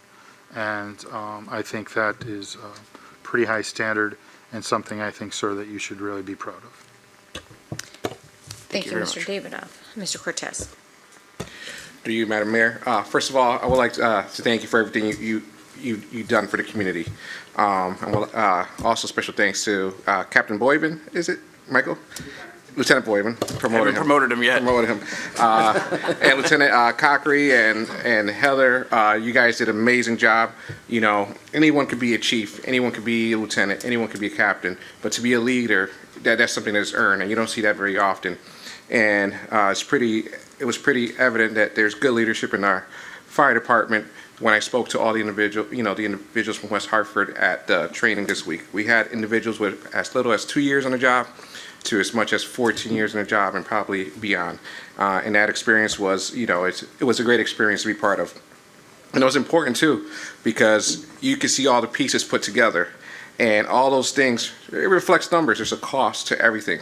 So it was relevant to today's topic, to the budget, and it was good to see that. And, and look at the numbers, your increase is 2.6%, which is, not a huge increase. Obviously, one thing affecting everybody is pensions and salaries, so when you consider that's a huge portion of it, it's, it could have been worse, So my question is, and I can go on and on, but I won't. My question is the staffing level. So you're currently at 93, and you've been at 93 for a while. Does that put you guys at 100% capacity, or are you below your capacity? Do you just keep 93, but really you should be at 100? I just want to make sure that. Make sure. Sorry, I hit it the wrong direction there. There we go. Got so excited to answer your question, sir. So we have a minimum staffing that's on duty at any given time, right? And then what we have is the overall staffing of the department. So when we have vacancies on the line, so when we drop below 21, we have to refill that position with overtime. So we are staffed directly to the amount of people that we need for the operations division. So more pointedly, what that means is anytime somebody takes time off, it automatically results in backfill. So just the manner in which the fire department has chosen to be funded over the past couple of years is we don't have additional personnel to move into a vacancy before it causes overtime. So did that answer the question that you were looking at, or? Yes, it did. Okay. Thank you. Thank you, Mr. Cortez. I think that's all that we have. So just as I just wanted to recognize that the revenue increase was $150,000 and that is all related to the new contract. Yes. Correct. There's some in there as well for anticipated fire marshal revenue as well for the construction permits. Yeah. So with yes, Mr. Privateer. Sorry, Madam Mayor, that 150,000 is for paramedic intercept only. Right. Okay, thank you. And so between that and the largely contractual salary wage increases, your total budget increase is 1.2%. I'm just saying. I think that's the whole picture. So not everybody has the opportunity to create revenue, but you do, and you did. So we appreciate that. All right, anything else? Okay. Thank you again. Thank you very much, Council. And I appreciate your thank you to the team and all the leadership, and appreciate it. All right, good night. Okay. I don't think you have, oh.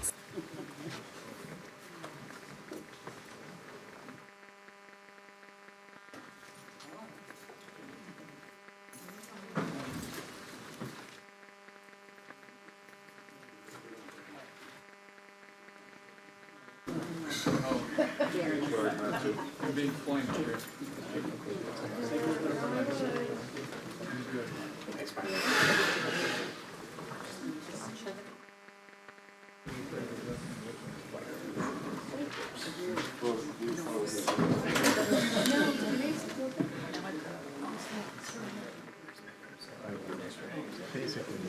Please step outside in the hallway for a second.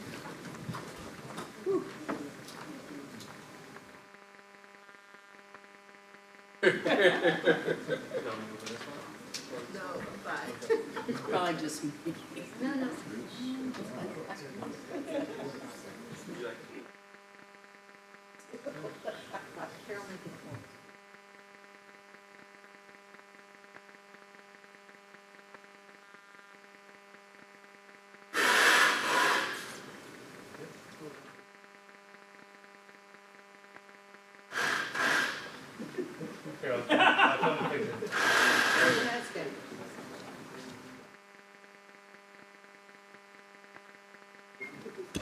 Okay. Where did Mr. Ledwith go? Oh, he is. Okay. All right. So we can, I thought he was going to make he's talking to a constituent, I think. Okay. So we can go right to you, Chief Riddick, if you want to start on, I know we're on page 9-1 in our budget books for the police department. Okay, good evening, everyone. How are you? Good evening. Good. First, I want to acknowledge my tremendous staff that is here with me, my colleagues, Sandra, who's the commander of our records division, Larry, Assistant Chief Tara, in the charge of the admin side, and Assistant Chief Rickabon for operations. For all the work that they do, I end up being the point person, but the true workers are sitting to my left and to my right, and not just on my exterior, but actually we'll give finance a shout out too regarding that, so I appreciate that. So when I call on you, be ready.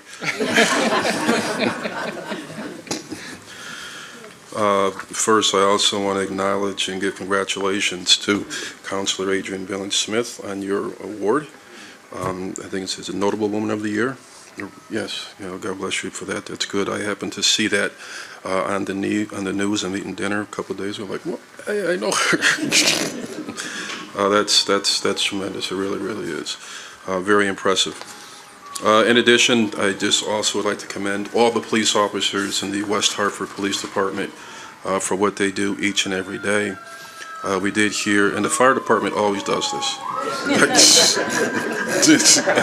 Always. That's Priest out there with his fingers.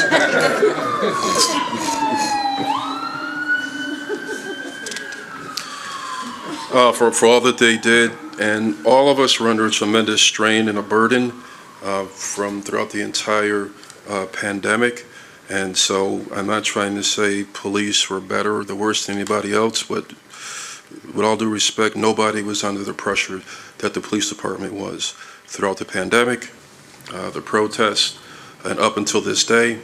There was no division or department that had a law created specifically for them, for an event that occurred thousands and thousands of miles away.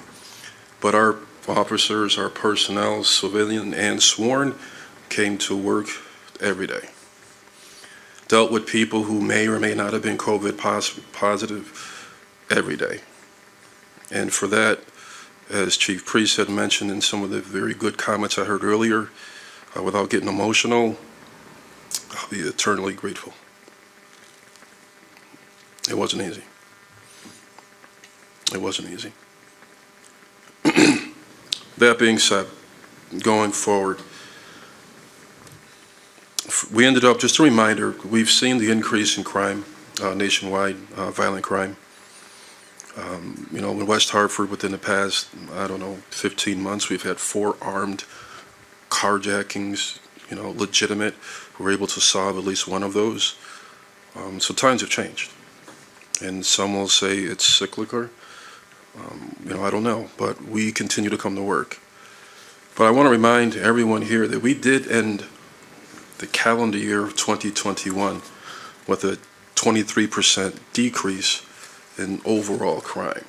And that includes murder, sexual assault, robbery, aggravated assault, burglary, larcenies, theft from vehicle, theft from building, auto theft, and negligent homicide. Just a reminder.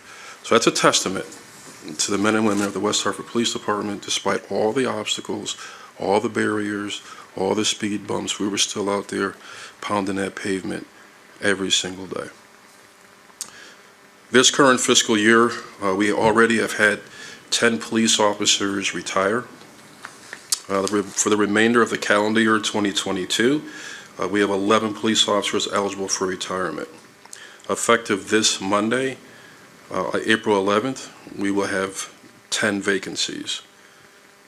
Since January 1st, 2021 through this upcoming Monday, we were able to hire 16 officers.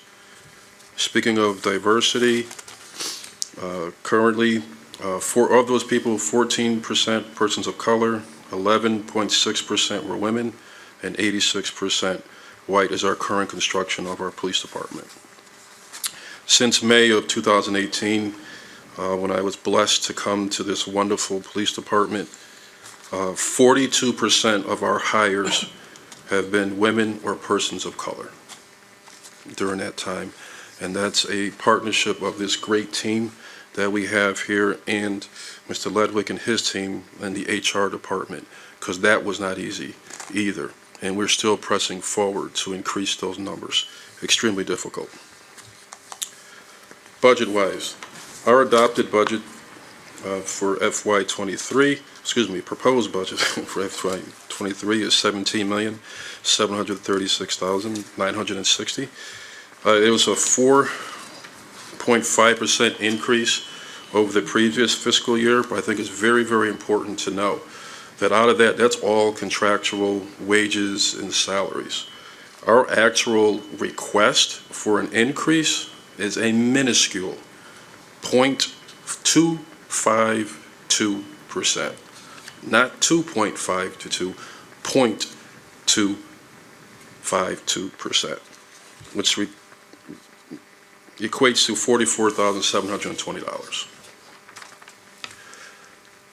Our supernumerary program, with the cooperation of the police union and the town council over the years, working that deal out a couple of years ago, we have generated fiscal year-to-date, $209,000 with that program. And understand what that supernumerary program is. Our officers who retire and then work the private duty jobs that you see in the construction sites. We did not have the personnel, the adequate personnel to fill those jobs. So, but for this program, that would have been lost revenue for the town. So I commend our police union, I commend town council and police manager for getting that together. When we had crafted this budget, we put our team approach, we put our requests to each and every division. Let us know what you need, what you want. So we have needs and wants. Those tallied $601,000. Our budget team here of our personnel, we cut $102,000, and then we submitted and approved $498,000. Over the year, we've applied for it and received $154,000 in grants. So again, it's our attempt to be fiscally responsible. And I'm just going to cut through. There's different divisions I can go through, but if there's questions, but I hope there really isn't, since we're not asking for much, but I would more than entertain that. I want to close at the end and understand that we're projected to be 4.5% under budget.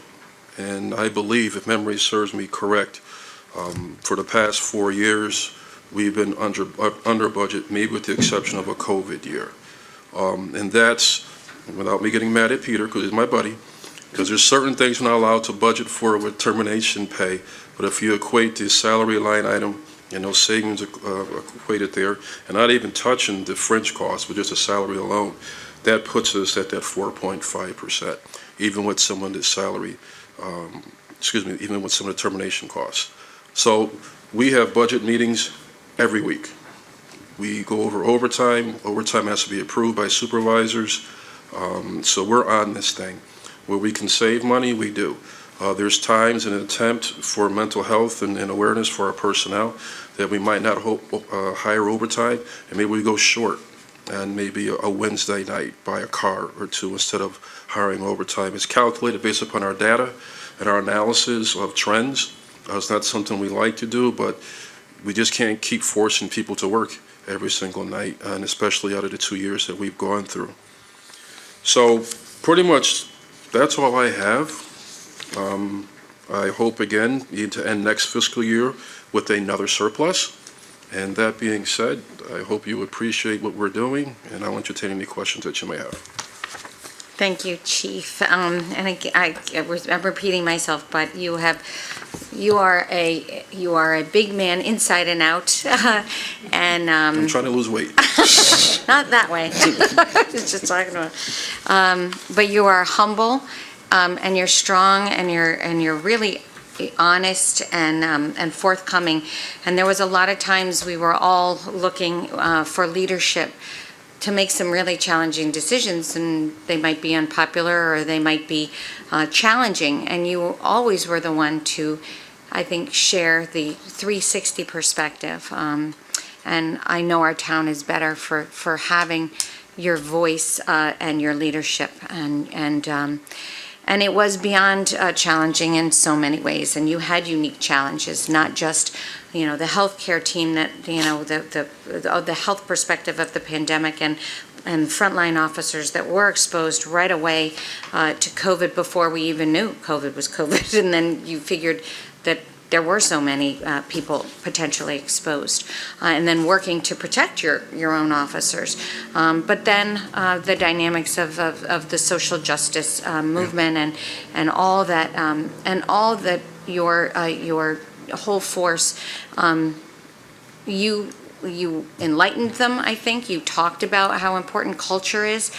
Training is important, but culture, you can be trained. If you don't have the right culture, you fail in those in how we want our police to interact with our community. And so, and you didn't only say it, you did it, and at every turn. So, as I don't want to cry either, but I am really eternally grateful for you and your leadership team. And so we also are very proud of Ms. Billing-Smith for her, but we're going to formally recognize her next week. But anyway, but go ahead. Thank you, and through you, Madam Mayor. No question, I just want to thank all of you. Serving on the Civilian Police Review Board for the short time that I did, I learned a lot of stuff. But I want to specifically thank you, Chief, for your leadership. I don't want to cry either. Because you came up here and you gave numbers and you showed your investment in what it looks like to care about a community and ensure that we are diverse on this department. And all of our departments need to take a look at what you're doing in order to ensure that they are representing our town to its fullest extent. So I just want to thank you for that. Thank you, Ms. Billing-Smith. Mr. Sweeney. Chief, thank you for this budget, and I appreciate the fact that you pointing out, like, specifically where you are and the way you present. You've always, since day one, you always come correct and get right to the point. But I just wanted to, I want to thank you for all of the same reasons, but more so, I find it, you and I have the ability to communicate via text or phone, and I think responsiveness in this day and age, particularly during COVID, was a thing that was difficult. Connecting with people, and your responsiveness is something that I appreciate. Whether it's an issue in town where we all have different people reaching out to us and being able to talk to you directly, whether it was an incident happening around the around the corner from my house, and was reaching out directly to you and saying what's going on, and you being able to say this is it, and everything's okay. Those are the things that make us all feel safe and appreciate what you all have done. And then your team here, they follow great leadership and do the same. And so I just wanted to say thank you. I appreciate, and from the budget perspective, I appreciate what you've put in front of us here tonight. But it's a great experience, and I was actually talking to Ms. Billing-Smith that she needs to go on one of the ride-alongs to really get the appreciation like I did on my first term. Particularly I think the Saturday late shift is an eye opener to those who don't know what's actually going on in town. But I told Ms. Billing-Smith I got from Albany Avenue to Britton Avenue in about 2 minutes. But again, just thank you, thank you to your entire team, and so grateful for what you put forward here tonight, and looking forward to continue to work with you all. Thank you, Mr. Sweeney. I had a unique experience in my ride along. I had a bloody nose. So I was like, oh no, what do I do with her? Anyway, whole nother. Mr. Cortez? To you, Madam Mayor. Chief Riddick, I like everybody else, I want to thank you for everything you've done. You guys have been impacted in many ways, not only with the pandemic, but like you said, with the issues going across the country that has nothing to do with the issues that we have going on here. It's completely different, which impacts, the hiring process. You guys were averaging like 16, 18 vacancies, and you got people leaving, and you got to fill those vacancies. So you get 16 new people, but you're still in the whole 10, but at least it's going down. And that, I appreciate, the effort you guys put in to, try to get us at 100% staffing, because that affects the money also. It affects the overtime, so that's important. Bringing back the retirees to work, the construction gigs, that's, huge. That helps us in the long run. Again, leadership, that's earned, and it shows, again, with the officers you see in the community. I mean, the amount of professionalism that, these officers handle these calls. They dealt with me a few times, aggravated, and they kept it professional, and got me in check, got me to check myself. And that comes from, the program you guys put. It's just amazing. And also, what you're really asking for the increase, the trend we're seeing is pensions and salaries are driving these budgets, so it becomes a challenge, so you're, asking for, 0.252, right? But you're looking for money too, you guys are looking for money, the grants are important. They don't come to you. People don't just send the checks. That's work that you guys have to do to try to keep this budget in check, during these difficult times. And I just want to commend you for that. Thank you. Thank you, Mr. Cortez. Ms. Fay? Through you, Mayor Cantor, and thank you. I don't want to echo everything everybody said, but I have a deep affinity for all first responders, especially our police and fire. I put teachers in that bucket too. I really do have a deep appreciation for them and always have. It's part of our DNA and our family. But I just wanted to mention a point, and thank you for your budget restraint. I really commend you for that because I know it's not easy moving all these pieces around and juggling. A prior speaker, and I'm not sure if you were in the room, but he mentioned a police officer who earned $100,000 in overtime. And they work, they earn the pay. I certainly understand that, but the older pensions that goes into their pension calculation, so it's not just a one-time thing that we have to be concerned about. I can't imagine that would be your intent for that kind of dollars for overtime, just for the person's health and welfare, for one thing. I can't imagine what kind of hours that person put in to rack up that kind of charges. But could you kind of put that in context for the taxpayers who are watching and for the individual who asked that question, just so that they put that in context, like how many and are they all on the first tier where it goes into overtime, or how does that play out? And thank you so much. Okay. I'll try not to get myself in trouble. If an officer wants to make $100,000, so be it. They have to work. They don't have to phone it in. They have to work. And if an individual, here's the other side of that individual who decided to sacrifice from their family, sacrifice their health, sacrifice sleep, that kept another police officer from working. Because some other people, the only way you can get that, because it goes in a rotation, is that somebody else says no. It's just that simple. I really don't have too much more to comment on that. I think as much money as they want to make, so be it, as long as it's within the contract. I believe they can't work over 17 hours. I think it's 17 hours in a day. And we watch them, we monitor them, and I don't have a problem with my officers making money. Not one bit. You may have missed, that wasn't my intent at No, all. I You know the understand that, premium but- I put on. Yeah. I just wanted to direct a question that came to us, and I certainly didn't feel comfortable answering it whatsoever. I understand it. I'm directing that question to the gentleman who made the request. I was here for that. It's not towards you. Okay, good. Thank you, Ms. Fay. Mr. Leavitt can shed a little light. Thanks. Through you, Madam Mayor, and I know Councilor Frey is aware of this and wanted to just make sure everyone else is as well. But back in 2018, we did, through the cooperation with the police union, we did negotiate out overtime out of future pension calculations for all new hires after 2018. So we have made significant, thanks to the leadership within the union and their cooperation, we have eliminated that liability going out for anyone hired past 2018. So I thought that was something we should mention. Thank you.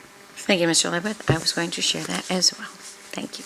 And one more comment, Madam Sure, Madam Mayor. Chief, go ahead. Madam Chair, and a lot of that overtime is private duty. And I know that was mentioned earlier, but a majority of that is private duty from vendors, as evident of the $209,000 that we got from just the private duty from the retirees alone. Exactly. And Peter can talk about the other money, because I know it's much more than that, but. Thank you. And Ms. Fay, do you have anything else? No, I just thought the person would like an answer. Okay, actually, and there was also a comment about retention, and Mr. Bachman, I think you talked about having experienced people and not losing them, and when we invest, and that is something that you have been really focused on and negotiated a retention program for senior staff too. So that was, I don't know if you want to mention it. Yeah, with the cooperation of HR, yourself, the town manager, the union, it was the 5%, what we call a super step, as an incentive for people to stay. Unfortunately, it's not as successful as we hoped it would be, but we still have people who are retiring. And but it's an incentive was a try, right? Nothing beats a failure but a try. There was a time, again, we predicted this, right? This is no surprise. I was here in this room 3 years ago saying this was going to happen. So we knew that, but we were okay. And with some of the changes and the cooperation from HR, we smoothed the process. We just had candidates in today, and the individual was looking at New Haven and Meriden. And what she said was, and she happened to be a person of color and a woman, and she said, the process here was so lightning quick, and I was treated with such respect and professionalism that I told the other places, I'm all set. I'd like to go to West Hartford, and we've heard that numerous times. And you know, one other thing, a little off topic, coming from another place, and I love where I came from, but we have something special here in West Hartford. The cooperation, and listen, there's some bickering behind the scenes, but I can call John Phillips at whatever time it is. He picks up the phone, and whatever problem I have, he takes care of it. I reciprocate that. Rick, when he was, Mr. Manager, but when he was at HR, we went through a lot of things, a lot of discussions, a lot of changes that our team wanted to put forth to streamline our hiring process in anticipation of where we are right now. And we did it. We did it. So that cooperation, the call, Chief Priest and I, we bicker back and forth, but we're like brothers. And to have a police and fire, if you guys know the history of police and fire, that's not always the case. Not at all. But to have that partnership and have that genuine love for the town, that commitment, and that willing to sacrifice whatever it takes, that's special. And everyone in this room should be proud and happy to have that, because I know I am. Thank you. I feel like drop the mic right there, but Ms. Blanks. Thank you, Madam Mayor, and through you. And Chief, thank you for all the work that you and your team does. I know in our public safety meetings, we always address a number of issues, and I won't speak to what everybody has already spoken to, but what I would like to acknowledge, and thank you for your budget presentation and the lean, because I've done the walkthrough at the police department. So I really and truly thank you for being very modest, because there are lots of places where we know that the resources are needed. So it just goes to show you that you're being very mindful, and as you said, working with Peter often to make sure that what you present is prudent. But what I really want to speak to is the team effort between your leadership staff, the region, and other police departments in addressing our violent crime in town. So whenever I hear about anything or get an alert, I'm not worried. And the reason why I'm not worried is because I know you're on it. And not only are you on it, but the entire team. And I'm so happy because within a few days, whatever the situation was, they're caught. You've already caught them. They're arrested, locked up, as they should be. So it's unfortunate that these things are happening. And like you said, is it a sign of the time? Is it cyclical? What is it? We can address any number of things, but the bottom line is it's a crime. We've got bad people out there, but what I receive comfort in is that you're leading the PD. We have great leaders right underneath you. Our rank and file are great as well. Everybody steps up to the plate and they deliver each and every day. I've called on them and they have responded with grace. They address the issue. They have no problem. And I also express that to my neighbors in the community. If they're having a problem, pick up the phone. You can call the non-emergency number. Somebody will come out and they will have a conversation with you. So it's a partnership because you all can only do so much. And in order for it to be effective, it has to be a collaborative effort. So the community also has to step up. If we see something, we cannot be afraid to call and report it. And also not only that, but begin a relationship like we used to have back in the day. I don't know where that went. But I'm just really grateful to all of you who take your job seriously and come each and every day and deliver. The other point that I wanted to make is what you've done in terms of the personnel, because I remember when you first started and you gave us the statistics, you talked about how to diversify with people of color that's reflective of the town, more women. And I was so happy that when I was walking through, doing the tour, I saw that reflective. I saw it when I called and they came out. I was like, oh, and this is a young person, which gives me, a lot of hope for the future, because our young people, especially our young women, are interested in law enforcement. And I'm also appreciative of the relationship that you and Chief Priest have, because I've witnessed that either if it's the mass distribution or the test kit distribution, everybody's working together collaboratively, and that sends a message to the entire town, especially to our young people. And I'm also happy to learn and hear that you all are making efforts to recruit, and how you recruit, where you're going, and beginning to change the face of the department in terms of what it once looked like 20 years ago or 30 years ago. Because I remember, and I would hear the stories about West Hartford and West Hartford PD, and I'm just happy to know that those things are changing, just as we're changing as a community. So I just really wanted to say thank you, but not only to you, because it's your whole entire team that makes you who you are as a leader. So just thank you. Thank you. Appreciate it. Thank you, Ms. Blanks. Mr. Davidoff. Thank you, Madam Mayor. Good evening, Chief. To protect and to serve, I think that's been the motto of the department for a very long time. And nowhere is that more evident than with the West Hartford Police Department. And I think I'd be remiss if I didn't highlight that West Hartford's one of its greatest attributes is the fact that it is a safe community. And let me just reiterate that. West Hartford is a safe community. Our residents and our businesses and those who visit our community should feel safe within our borders. And I think people do. I think that's evident in the fact that our business community attracts people statewide, nationwide. Our dining centers, our shopping centers, are places that people want to come to.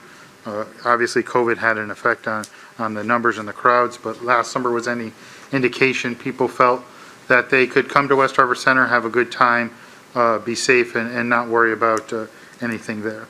I think another thing that's really, really important to emphasize, I know this is a budget meeting, but crime statistics. In crime statistics, people say you can do anything with numbers, but you can't lie when you point out that crime is down, and it's down significantly in the town of West Hartford. Yes, there are some incidents that get sensationalized or are not good happenings that get reported on the news, and those are tragic for those individuals who are the victims of crime. But we have the resources in place to get those bad apples and bad actors. And we remain, as a community, committed to ensure that we keep our crime level low, and we do everything 24/7 to apprehend those who are breaking the law. Something that's very different today than a generation ago, social media. All of a sudden, everybody's an expert on crime. Everybody's got a cell phone. Everybody can upload something. Everyone's like, well, where are they? What's happening here? What we don't know, people, is there's a lot happening behind the scenes, okay? And if the police department was to tell you everything that was happening behind the scenes, they wouldn't be very effective in deterring crime. And it's unfortunately, we're seeing that in a worldwide crisis now with the invasion of Ukraine by Russia. But to the Ukrainians' defense forces, we have imagery, we have pictures that we're able to share through the technology that is helping them combat the invaders. So there's a little analogy there, and I think that's important. One of the statements that you made, Chief, was that no other profession has been highlighted as much as law enforcement in the past few years. And I'm optimistic that the expenditure of the body cameras that we purchase for every member of the department will provide the necessary transparency that the public wants, but also give the officers comfort knowing that, yeah, they're doing their job the way that they've been trained, highly professionals to do their job. And I believe that's going to be a win-win, and that's an investment that our community should take note of, that we value transparency, we value professionalism, we value that things are done above board. And now we'll have the evidence to demonstrate being able to meet that metric. One of the initiatives, Chief, that you've done in the past few years is working with our business community to encourage them to provide footage for cameras. And I would encourage members of our business community that if you do have security cameras, that you investigate with the police department a way to link that in. It will be just another tool to solve any crime that may occur. The department's always been very on top of looking for grants, and we've been pretty successful in getting them, and I would hope that that would continue. So I'll just wrap up on this. Chief, in my personal opinion, since meeting you, you are an asset to our community that is not only valued here and valued at your home, but is valued statewide. And the reason I say that is on any given evening, you can flip the channels, and there is Chief Vern Riddick from the West Hartford Police Department representing law enforcement in some type of ceremony, some type of program, some kind of whatever it is. And that is extraordinary because not only do we recognize your talent, but people statewide recognize your abilities and your talent. And what I think is really good, and what I've noticed with you over the years, is that you like to share. You share your experiences, you share your knowledge, you share it with the others down the ranks, so that everyone can aspire to be the leader that you are, sir. And for that, I am forever grateful. Thank you. Thank you. I Thank you, appreciate that. Thank you, Mr. Davidoff. All right, Mr. Zdanowitz. So I wasn't going to say anything because you presented a great budget, and that's what we're here to listen for. So thank you for that, right? And but I'm getting FOMO. I haven't said anything all day, and everybody's talking, and I'm like, well, I got to talk.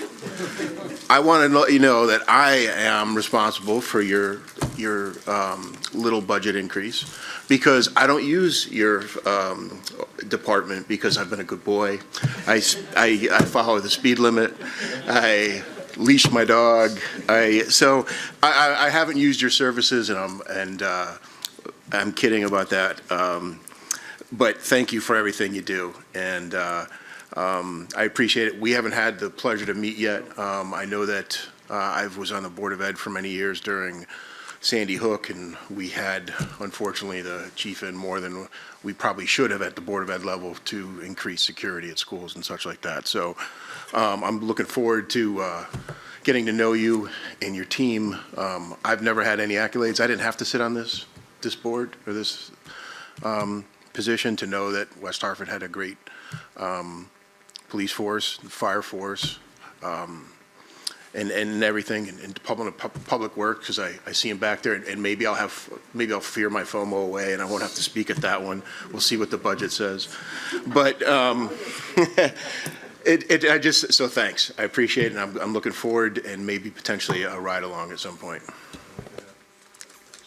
Thank you, Mr. Zdanowitz. So in closing, we know that you are incredible stewards of the resources and take the town's commitment to the police department seriously and protect the taxpayers' interest as well as everybody's health and safety. So we're grateful to all of you for everything you do every day. So thank you so much. All right. Good night. Thanks, Steve.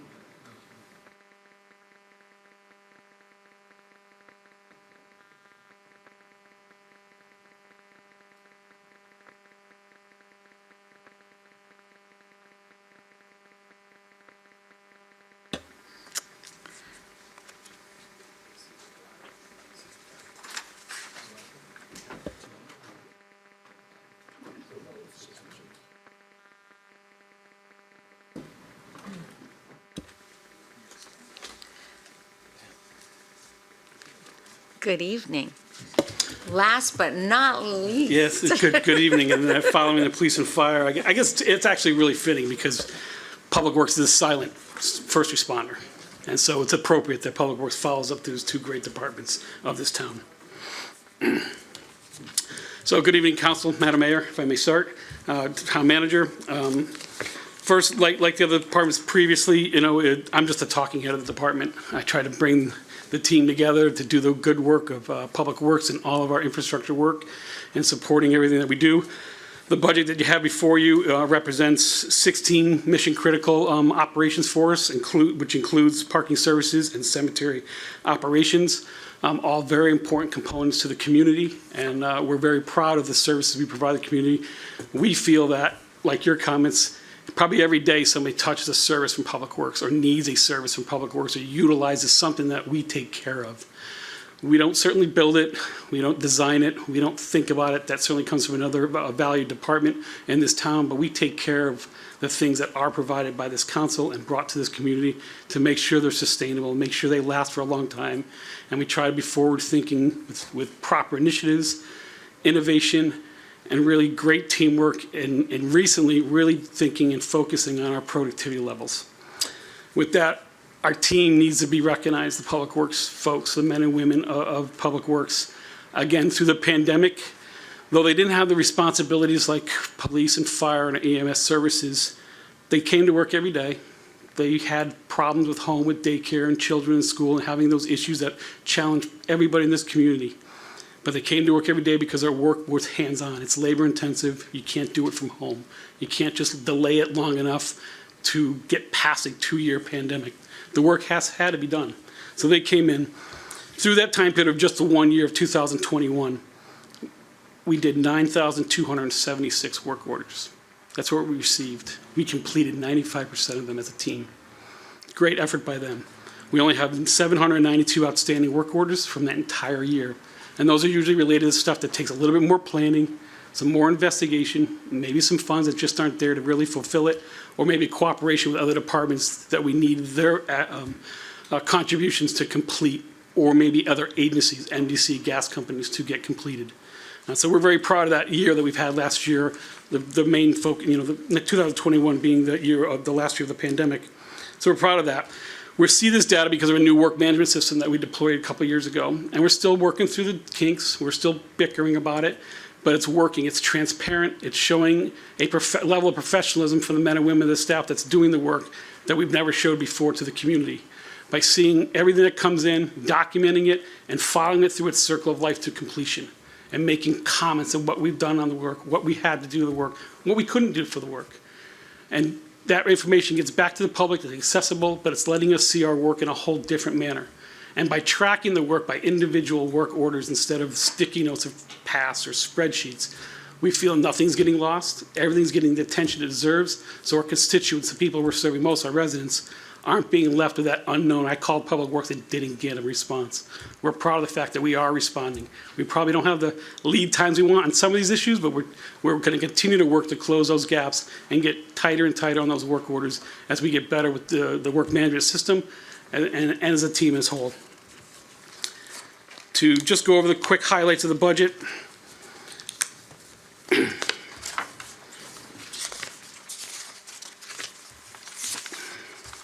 On page 11.1, if Yep, anybody, yeah. on our. Well, I'll go to right to 11.3 and just go to the financial pieces of it, if I may. This year's budget just is actually a less of an increase than we asked for last fiscal year. It's a 4.5% increase, partly driven by obviously contractual obligations of salary and wages, and then only $286,446 for really operational costs. It's important to note that if you look at the Public Works budget of $12,923,927, nearly 40% of that is hard fixed with waste management. So really only $6.1 million is our operating budget with salary and wages and all our bricks and mortars that we do to do our work. So we represent 4% of the overall budget as a macro number, the $12.9 million. But we're actually much smaller than that when you look at us at just true operating dollars invested in the workforce, invested in the bricks and mortars for us to do our jobs. And that's from everything that we do now in the spring, to the maintenance work we do in the summer, to obviously the mission critical work we do throughout the winter of snow and ice control. So we're very proud of that number, that we think we provide great value, and this budget coming represents the value we think we need to provide the community.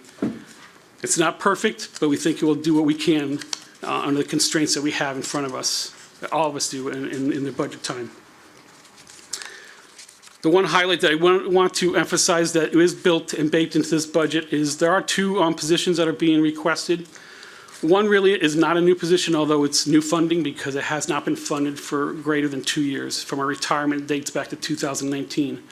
Due to budget strategies and trying to manage our budgets responsibly, we tried to do without the one position for several years. And we've learned that we can't. The work is hard. Most of our work is crew-based, where it's more than one person going out to do one of those 9,000 work orders. And so it's time to fund that position that's been always allocated, just unfunded. That's in our grounds maintenance department. And so we look to fulfill and fund that position. The other position that we've asked for, and is in this budget, we're asking for a new fleet tech mechanic. Again, it's appropriate that we're following up police and fire. The needs of police and fire, the needs of all town services, including public works. We kind of split up our fleet in the black fleet, the red fleet, and the yellow fleet. They're growing, their needs grow. The tools that the employees need to do their jobs safely and adequately and proficiently are more complicated than yesteryear. They're obviously more expensive than yesteryear. But repairs take longer. Because they're more expensive, we want to get longevity out of these repairs longer. And the skill sets that we need for the next generation mechanic is certainly changing. But just on the sheer volume of workload that comes into our fleet maintenance shop, because again, we're unique as a department. We're public works services, all two of our public safety areas and public works. Typically a town of this size or a city, they would have a separate fleet maintenance department for fire department, and maybe even a separate fleet maintenance department for the police department. Have 3 fleet maintenance departments servicing the entire fleet. We service all of our fleet, and so we're in badly need of another technician to keep up with that demand. It will give us at least 1,400 hours in preventive maintenance that was deferred last year. We'll have another tech to work on that time frame. And as you know, in your own vehicles, preventive maintenance is critical. Your cars are expensive, and you're not going to defer on that preventive maintenance. But sometimes we're forced to make those choices on preventive maintenance or a repair that's badly needed to get that apparatus or a vehicle back on the front line and used every single day. So those are the 2 biggest highlights of the budget. I'm open to any kind of questions that you may have of this budget and represent it as best I can. And obviously my colleagues and help from the finance department if it's something that I can't answer. But I think it's a responsible budget, it's fair, and we're proudly less of an increase than last year's budget. Thank you. Thank you very much, Mr. Phillips. Again, this is like the, every one department after the other, the incredible commitment and leadership that I've been saying all along, but you really have been such a solid contributor in every way. As you say, you sort of are you're the foundation. I mean, none of our town couldn't function without you and all that your team does. And you are an incredible supporter and cheerleader for all of your department, and rightly so. I mean, it's when we're really at our knees, you're there. You are, whether it was, I've seen it for my many years that I've been involved here, from Storm Alfred to Storm Henry, and all in between. And nothing's ever too big. You use like this method to sort of literally chip away, pun intended, at all of the tasks to get our community up and running, and you don't rest. I actually, there was many points that I did have stress and anxiety about, the pandemic and how is the town going to function. But one of the most, I think, profound anxieties that I had was, what if our public works department is sick? and they can't plow snow, and our community can't move. If we have a 2 feet, even a foot snowstorm, but a 2-foot snowstorm, and you were always thinking about how to keep them safe, how to design things, what you needed, how you were going to make sure that you were there, at every level. I think of the panel you were on at University of St. Joseph and the dance of the trash, the trash trucks, you know what I'm talking about. But, it is this incredible art to all that you do, and a remarkable, the amount of things that you take care of every day, all year long, juggling all of those resources, is truly, truly remarkable. And people do comment about West Hartford. They comment about our road condition, and we're chipping away at that. Again, it's something that you need the people to do that. And so we know that, and costs are going up, and that is a challenge. But when someone drives in from out of town from another place, whether it's during leaf season or during snow season, there is a recognition of how West Hartford is a cut above, and people are really rely on that and grateful for that, and they pay for it, but they expect it. So, and again, the parking, that's a whole nother art and science, and how you've stepped up over there and been such an expert on that. It's just really remarkable. But anyway, we will go to Mr. Zdanowitz, wants to start off. Yeah, I felt so lonely over here for the last few, so thank you, Madam Mayor. Actually, my question isn't really relevant anymore, and I'll tell you why. I had the pleasure of meeting with our previous town manager and our new acting town manager, and it's something that I've always used at the Board of Ed when we're talking about capital improvements and paving options, and that say, hey, and I would ask this body that you have the resources to do that, and I was going to say, because I had this conversation, that when gas prices were low 4 months ago, when I was still in this position, that we utilize that and attack our roads with what your budget has for how many miles you do a year, whatever that may be. Because I'm sure everyone's aware that gas prices are really relevant to what it costs to pave roads, because it's a byproduct of that. And when gas prices are really low, you pave roads, and you should pave and I guess I would ask this, if your budget was 7 miles or 4 miles a year, whatever that is, that particular year when gas prices are $2.10, $2.05, $1.98, if we ever get back there, that you can maybe double the paving if needed. So it was relevant 3 months ago, that question, and it's not anymore, but it was something that I wanted to bring up on this particular time, and it's just, unfortunately, the timing's off when we got to you.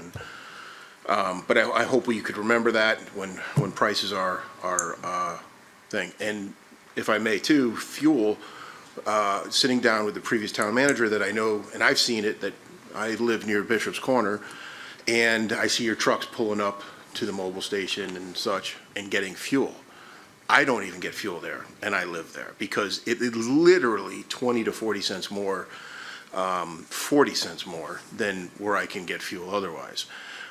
And my previous background led me to mobile fueling and an option to fuel your fleet mobily, because I know that, again, talking with the previous, that you're looking for a fuel island at some point, which would make a tremendous amount of sense. But in the meantime, talking about budget and mobile fueling, it's something potentially to look into to save, again, 15, 20 cents times X over a year.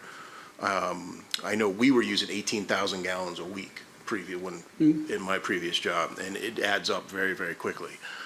If you can't walk over nickels to save dimes, you have to, you know what I mean? So it's something that I just wanted to run by you, because, again, but fuel is really high right now, but you could still make a savings on mobile fueling versus stopping at those gas stations. One is your guys, I used to do this all the time. You have 30 vehicles, 30 guys, times what they make an hour, times what it takes to stop to get fuel. And if they're not you know, if they don't have to do that, 30 guys times 10 minutes, it adds up again every week and things like that. And over the years, mobile fueling and a fuel place at some point would obviously help. So those are the two things, and you know, I've been waiting for 4 months to talk to you about that, and here we are. But I have to say too that I do touch your services every day, and I try not to speed. I don't want to touch the police services that often, but I do, and I've said this before, and I want to. When you leave any section of this town, any border, whether it be, you know, Farmington, Simsbury, Hartford, even to New Britain, over by West Farms, you know you just left West Hartford. And that's with the snow. And you guys do a great job. You just know when you pull into West Hartford, and that's your job. I mean, your guys, your leadership, you know, management is cause, everything else is effect. And I just want to say thank you for that, because you do keep this town well-tuned.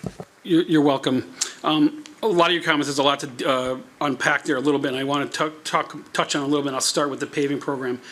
First, like I said, we maintain the roads, and so the paving program is driven by community development and the engineering department through our CIP program that they have. But we talk about mileage all the time, and right now we're borderline 8 to 9 miles per year. And that's driven by their analysis, but we are key supporters of that. We supply, once the season starts here in another week or so, we'll start milling and paving. We supply minimum daily of a 17-man workforce of the street maintenance department. We commit 5 a day, hard, meaning like we don't do anything else but that work. So we are committed to it. But that's probably the max we can do without dropping something else we do. We're at the max of our labor output to support more than 8 or 9 miles of road. If we get to 10 and a half, we won't have the workforce to keep up with that kind of paving schedule. But I agree with you. You should pay when the costs are low, because it's a yield business, and you get more yield and bang for your buck when your costs are lower. But it's many more circumstances and logistics that are built into that. As far as the fuel goes, we don't pay quite market rate that you see that's on the pump, because we use the Wex card system. But I won't say it's not still a premium. I don't like the Wex card system. I haven't. I've been director now going into my 13th year. I've been wanting a fuel station in DPW for 13 years.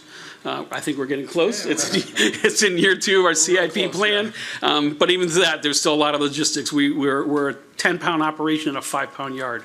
And so it's going to take some strategic decisions and some really high-level critical thinking of what we're going to do without that, because this is our priority, and have to reorganize our yard to make those choices, amongst other things that have to come down to Brixton Street out of long-term necessity and other reasons you talk about. So I agree with you on that, on the fuel part. Also, that Troy Mobile, although we call it Troy Mobile historically, but I think he sold it recently, unfortunately, because he was a great owner. A great owner. He was open 24/7 for us. He would not close. Even if he was doing no retail business whatsoever, and he's only seeing the 4 or 5 trucks that are stationed in the north end of town, he himself would man the pumps for us and stayed open all night long. He was a great asset to the community, and we're indebted to him for doing that service. They closed on us once this year. We called up management, and they didn't this again. But it's it's strategically placed because it's north end of town. If those 4 or 5 trucks had to leave to get topped off on fuel all the way back to Brixton Street, on something maybe unplanned and not with their if their fuel's not matching with their distribution of material, and so they're not it doesn't match, they'd be out of their route hour and a half just to go get fuel, and that's an inch an hour. The whole route's getting filled in while they're gone. So it does meet a critical need for us on that end of the station. But still, even with that scenario and those logistics, a fuel station in our yard is mission critical moving forward, and hopefully with this council support, we can get there. Just to follow up. So, yeah, and I understand the logistics behind a snowstorm, and that makes perfect sense because mileage at X amount per, yes, I get it. I was talking more on your everyday basis. So you would have a mobile fueler at 8 o'clock at night show up at your facility until you get a particular, not snowstorms or just regular operating businesses, so that would, because when you're buying bulk like that, it saves money. We've done it. I've seen the results of it. So that's what I guess my point. Not snowstorms, but. Yep, absolute point taken. Thank you very much for that. Thank you, Mr. Zdanowicz. Mr. Cortez? To you, Madam Mayor. as I, go through the budget, I'm not gonna pick through everything, but just, maintenance and repairs, I noticed that was a bit, when you look at, there's consistent trends on increases throughout, which is typically normal, but the maintenance and repairs on a few, areas seem to be a little bit bigger, like not consistent with the previous years as far as trend. They seem a little bit larger. Is that just because of, is that being driven by anything particular or a cost of doing business now? 100% inflation, and I'll be frank, that's not covering what the increases are.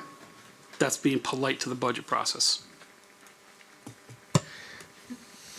Okay, Peter's getting a little white over there, No, like no, a little no. pale. John's correct. It's incredible how much the prices have gone up. And not only that, but the fleet keeps expanding. So with more vehicles in the fleet, the repair costs go up. So we talk about this very often, about how to manage it. So I think, I thought it was a reasonable request when he put it in. That's why we didn't reduce it. A huge benefit, a couple of years ago, this council adopted the program that I presented with bringing Napa into our facility as our parts management professionals. And they've taken over our parts management, and they've actually been an asset in making sure we're getting the best possible price on any part we need. Plus, they have the ability, due to their globalness, to see supply chain issues and to be preemptive, to making sure they know that the filters we need most are in our supply chain. And so we've experienced very little deficiencies in that area, but obviously prices are prices. I'll give you a real-time story that came in today from a valued vendor of ours. They're putting out a 10% increase retroactive on all POs unless you have a delivery date. So if you have a PO but no delivery date, they're retroactively putting on a 10% increase on all purchases, request purchases. And comments from the sales guy, they're corporate. They'd rather lose a business than lose the money. That's a real story. Anything else, Mr. Cortez? No, all set? Okay, Mr. Sweeney.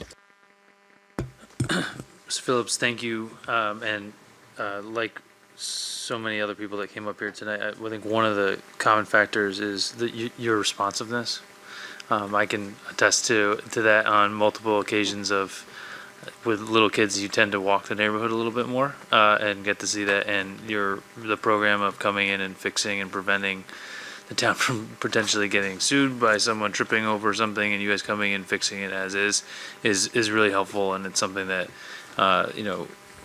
us on the council appreciate, as of sitting through some of those conversations on the town having to become liable for, knowing that you guys are there. And then throughout the last couple of years, just your general responsiveness to whether it be a sidewalk, having too much snow on it, not being in the right shape, and then like 2 seconds later, you're there. But the main thing I wanted to talk to you about was, and this is not a position on what you're presenting, but, budget-wise for us in regards to solid waste going forward. I know this is probably more of a committee conversation, but kind of just wanted to get your high-level where do you see it going over the next year or so? You don't have to get too far in details, but just this is a huge issue for us as a town, as a state, as a region, for a cost that's fixed and not necessarily in the same way people look at it as pensions, but we really don't have a lot of places to go, and it's something that we're gonna have to look at long-term in our budgeting. I'll start with, for each one of you, you got to start looking at material, waste as material, right? And so it's a material management business. The material that we're talking about, though, is 100% a utility. You can't control it. You can, but you have to put measures in place to control. But it's utility, meaning that if you pick it up, you have to pay to get rid of it, right? If it's paper, you've got to do something. If it's done, you've got to do something with it. And whether it's 5 pounds this month or 10 pounds next month, you've got to pay for that aggregate tonnage that you collect as an organization. The state as a whole is in trouble. The state has to reduce their waste. They have to reduce their waste. They have to accept and adopt the diversionary practices that have been proven to be effective, although hard to sell and hard to accept. but proven to work. They have to accept the diversionary practices that are out worldwide as far as separating that material in their separate piles. You know, true waste is true waste. You'll always, I'm not the one that says we can get away from landfills and get away from incineration. You'll always have true waste that has to be landfilled or incinerated or come up with some other means to get rid of it that is environment friendly. But there's a lot of other material in that pile of material. Yard waste, food waste, metals, scraps, electronic waste is growing and growing. We've got to accept that everybody's a stakeholder in this, and everybody's got more work to do to get better at it. Or that utility cost. I mean, if you just look at previous years on our waste management budget, we were $4.5 million just a couple years ago. Now we're 5.1. And what have we done? Nothing. We're just watching it grow. We're collecting, as a community, about 20,000 tons of waste a year. Our recyclables are flat. Thanks to you in adopting the program where we do yard waste, we've taken that yard waste. We need to do better because we still see a lot of yard waste in the green cart, even though we're providing a valuable bi-weekly service that started already. I think we're one of the few communities in the state that even offer that third collection. I think the future, you asked about the future, I think the future is a fourth collection. I think it's food waste. I think people have to start accepting that food doesn't belong in your garbage can. It's a 100% clean, renewable resource, and we're not capturing it as a community. And so it doesn't matter what spectrum you are on the environmental side, it's fact. Follow the science, it's fact. We need to start taking that food out of our general garbage and doing the right thing with it. And Connecticut is on the fast track, or at least on the leading edge of having that infrastructure in place. So we need to continue to build on that infrastructure. I'll plug Public Works, I'll plug West Hartford. We have an opportunity in front of us to develop a material solution center here in town on developing an old asset of ours, which is our landfill, capitalizing on something you really can't use for anything else other than what we're proposing. But it will change the process, it will change the look, it has to change the way we think of garbage. It has to be regional to be effective, or that private-public partnership just can't exist. We don't generate enough material as a whole to have somebody be profitable in our, working with us. So it has to be regional. So you have to accept the ills that come along with true material management on a regional scale. But there's opportunities to generate revenue for us to offset some of our core costs. But it's a walk before we run process. We want to make sure West Hartford is taken care of first. Make sure we're learning about what we need to do and get really good and capitalize on this potential new facility that we can bring forward to the community. And then we can run out into the region and say, hey, we're open for business. We've figured it out. And I think West Hartford has the intelligence and the mindset of the community to win in that area. We just have to have that open mindset to listen to the true processes of what we need to do. In the meantime, West Hartford's okay. I've got great contracts with Covanta through 2024 where we won't go over $100 per ton on our waste. I just talked to them this week where I do expect an extension for our direct haul to get rid of our waste, but we will see 120, if not greater, per ton tip fees on our garbage. So again, we have a few years to get good at it.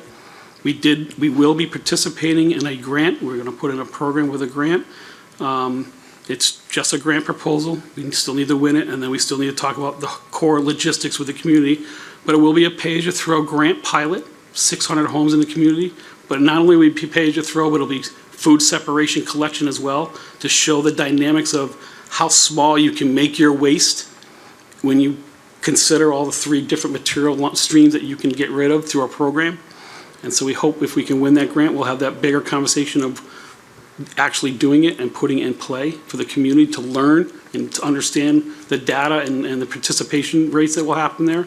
So there's a lot of hope that we can get there, but in general, as a state, the state's in trouble with waste management. Absolutely in trouble. Thank you for that, and appreciate bringing that to the forefront, because that is a huge issue that the state is facing, the town is facing. It's going to be a major hole in this thing every year until we actually do it right. And it's so great to have you. And I remember, I think it was my first year in the council, you had made the conscious decision to be, oh, you know what, I'm on board with pay as you throw. and like that, I think that was a big deal for a lot of people to kind of come around. That almost got me fired, by the way. Yeah. But it's great to have someone forward thinking in this spot because it is so important, and the state is facing this crisis. So thank you so much. Thank you, Mr. Sweeney. I was surprised you went there. But it is, no, John has been a leader for probably a decade on this, telling us how things would go. And you've been right all along, and we have to have the will to change things. But the step is the investment in the material waste. And so this is something we've talked about. This is something that we really, really have to strategically plan for and figure out. Otherwise, it's going to drive us rather than us driving it. So, great. All right, Mr. Davidoff. Thank you, Mr. Phillips. You know how I feel about your department, so we won't reiterate that. I do have a question on the cemetery operating fund. And I was reading the detail on 1127, and there's mention of a significant workers' comp case that's affecting the operations there. And my question is, why would a workers' comp settlement need to come out of the cemetery operating fund? Why would that not come out of some other type of risk fund?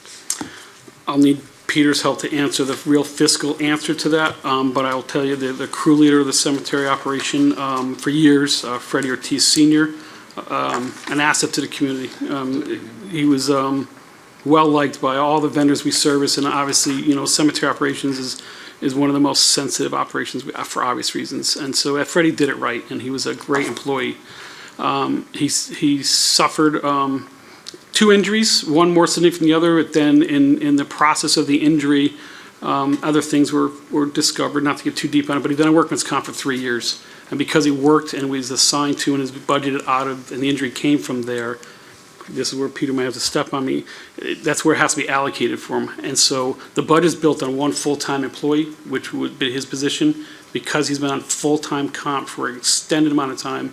But we do think we're coming to a conclusion, so it's almost coming to an end, unfortunately. We've had to backfill it with a full-time employee, so the budget has never been built through the revenue streams that we can anticipate, the sales of the plots, and our price point. Never anticipated 2 full-time employees to tax it for 3 years, and that's been the driver and really the pain of the budget. So if we can clear it up and come to a conclusion with this workman's comp case, which it is coming to a conclusion, it should clear up pretty quickly with getting back to what the budget is suited to support. Okay. Yeah, thank you. Yeah. Thank you very much. Thank you, Mr. Davidoff. Mr. Winograd? Oh, Ms. Blanks and then Mr. Winograd. Thank you, and through you, Madam Mayor. And Mr. Phillips, I just wanted to say thank you. You started off by saying, you're kind of like the silent department and leader, and your team, they do deserve applause. I am more than grateful for what they do in terms of all season long, but especially during the winter and during the storms, because of the people who were still working during the pandemic and not working remote. When those roads were plowed, I would hear them very early in the morning, which means that they're not getting any rest, right?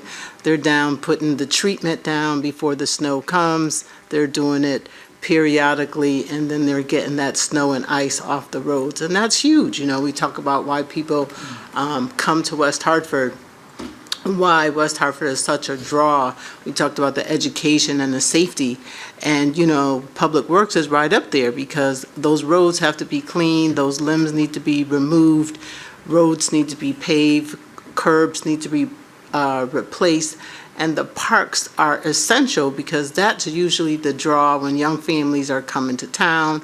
They see the kids out there in the sports, whatever it is, soccer, hockey, if you just want to walk or run. And, we see the exterior, but we don't know what happens behind in the interior in terms of the funds and the personnel and what they have to do and the equipment and make sure the equipment works, or if it's not working, the repair. And all of those costs has to be taken into consideration. And then here, you prepare this budget for us year after year after year, and you've got to be mindful of how it's presented. So I just wanted to express my thanks to you because I know the kind of work that goes into this. And I know we've had conversations about just getting people to get into this field. And, like PD and like fire, we've got to go out there and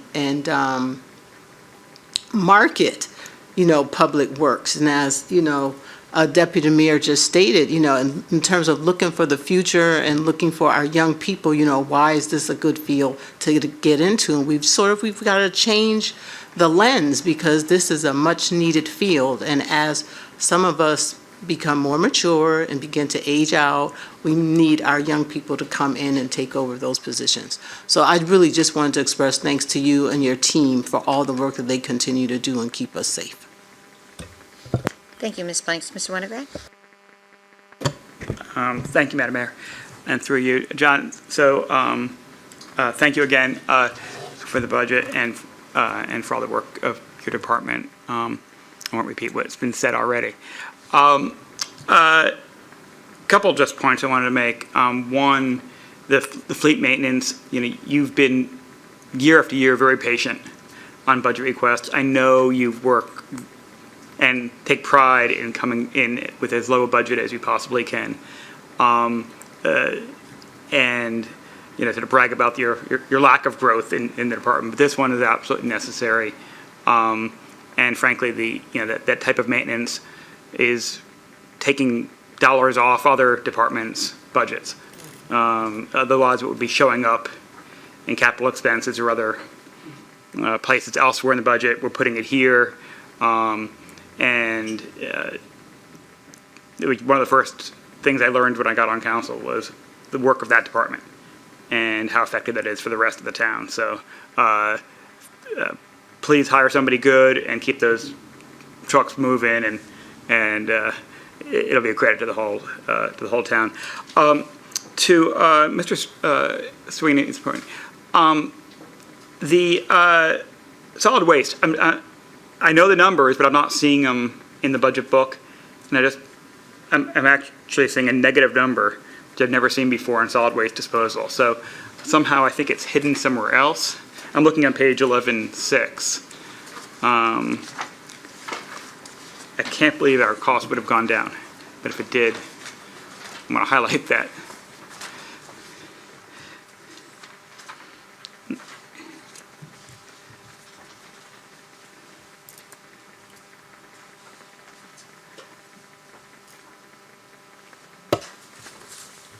The only negatives that in the budget page that you have for 11.6 is a 0.5% decrease on additional barrel refuse. That's a revenue, excuse me. We got a negative 42.4% on professional services. Those are just some of our professionals for waste oil disposal. Okay. I was looking at the solid waste disposal. 11.6 is contractual services, is it? Oh, right, Yeah. okay. Okay, no, good point. As Peter mentioned during the Budget Finance Committee meeting, recyclables are paying a high premium on the commodities that matter. Aluminum, paper, HDPE plastics, getting technical on you. They're paying a higher commodity, so we're not paying as much in a processing fee. So our contract for recyclables, the stuff that goes in a blue bin, because there's many categories of recyclables, but the stuff that you traditionally put in your blue cart roadside is returning the investment through the commodity sales, so we get a return on that. Baseline, we pay $84 a ton, and then we get a reimbursement. Okay. And so we think that market trend is going to continue. It usually follows, actually, it's actually very interesting. It follows the price of oil. As oil goes higher, plastic's more valuable on a recycling. As Amazon performs better, cardboard's more valuable as a recyclable. So those are two good key trenders. The big one's oil, obviously, because that's where your plastic's going to become extremely valuable. When oil starts going where it was a couple of years ago, $64 a barrel for crude oil, you couldn't give away plastic. So we were paying premium plus extra. So there's actually, it can flip on you if you're not getting any revenue at all from the commodity. But right now we're in a positive area of commodities. Yeah. That's why you're seeing that. So because we had other increases throughout the budget, we're taking that strategic move to zero cost base, zero base budgeting and going, all right, what do you think it's really going to cost us based on these drivers? And because we needed to take and shift money to keep that 4.5% representative. Excellent. So again, it's one of some good news in there. Well done on that. Again, that's been trending the wrong way pretty much every year. And the other thing, on 11.8, you've got some performance indicators. And I know you've slowed down on tracking of this. We were certainly doing it more aggressively. Pre-COVID, we certainly were. I'm seeing up to 33% total waste recycled, which is really a high point. That's a great number. Again, it does not solve all our problems, but even at that level, in this chart, the tons of refuse collected, does that break down? I know in the past, even though we would increase the amount recycled, at the same time, we're also increasing the amount that wasn't being recycled in raw numbers. Do we have that, your projections at that point? This year was kind of, we did a different analysis and looking, again, like I started the conversation when Deputy Mayor asked about waste, we're now looking at as a whole material. So that 33% actually represents, because we can see the yard waste we're pulling out, we're diverting that yard waste from the general waste stream. So we're bringing that into the our recycling rate. Oh, okay. So that's representative of that. We didn't do that in previous years. And that's not something DEEP does, but we felt internally watching it, we think that's an important number. It's because it's a valued program in the community. It's a funded program in the community, and we think we need to show value and representation of that program so, we can continue it. But that's adding to that increase in recycling percentage rate. Unfortunately, it's being offset by COVID, which saw tremendous increases in just true waste. It's remarkable how much waste winds up at where you work, right? When you're not working or you're working from home, whatever waste you generate at work is now being generated at home, and you've got the one resource to get rid of, which is your green cart. And so we're really hoping that we didn't develop real new habits, and that will trend downward as we get back and get used to working with COVID now. But we'll see. But yeah, we saw, unfortunately, that math got offset by a significant increase in trash because of COVID. Okay, thank you. Yep.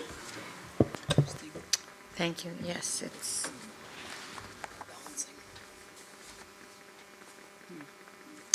All right. Anybody else? No. Okay. So, I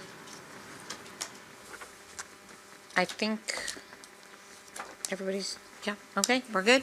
We're good.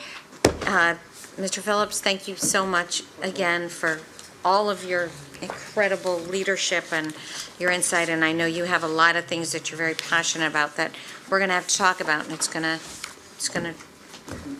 I mean, the investments, what recycling coordinator, the NAPA, do we call it repair? Parts system, parts management.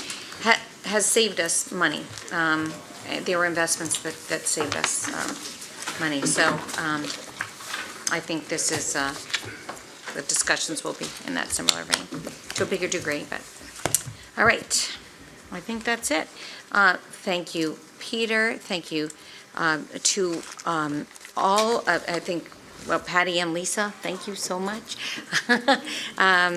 We're really, really lucky to have such an incredibly committed and hardworking team, and they're so professional, and that's what they're doing. All right. Thank you all. With that, I think we are adjourned. I don't think I have to make a motion. We're adjourned. Good night. Have a good night, everybody.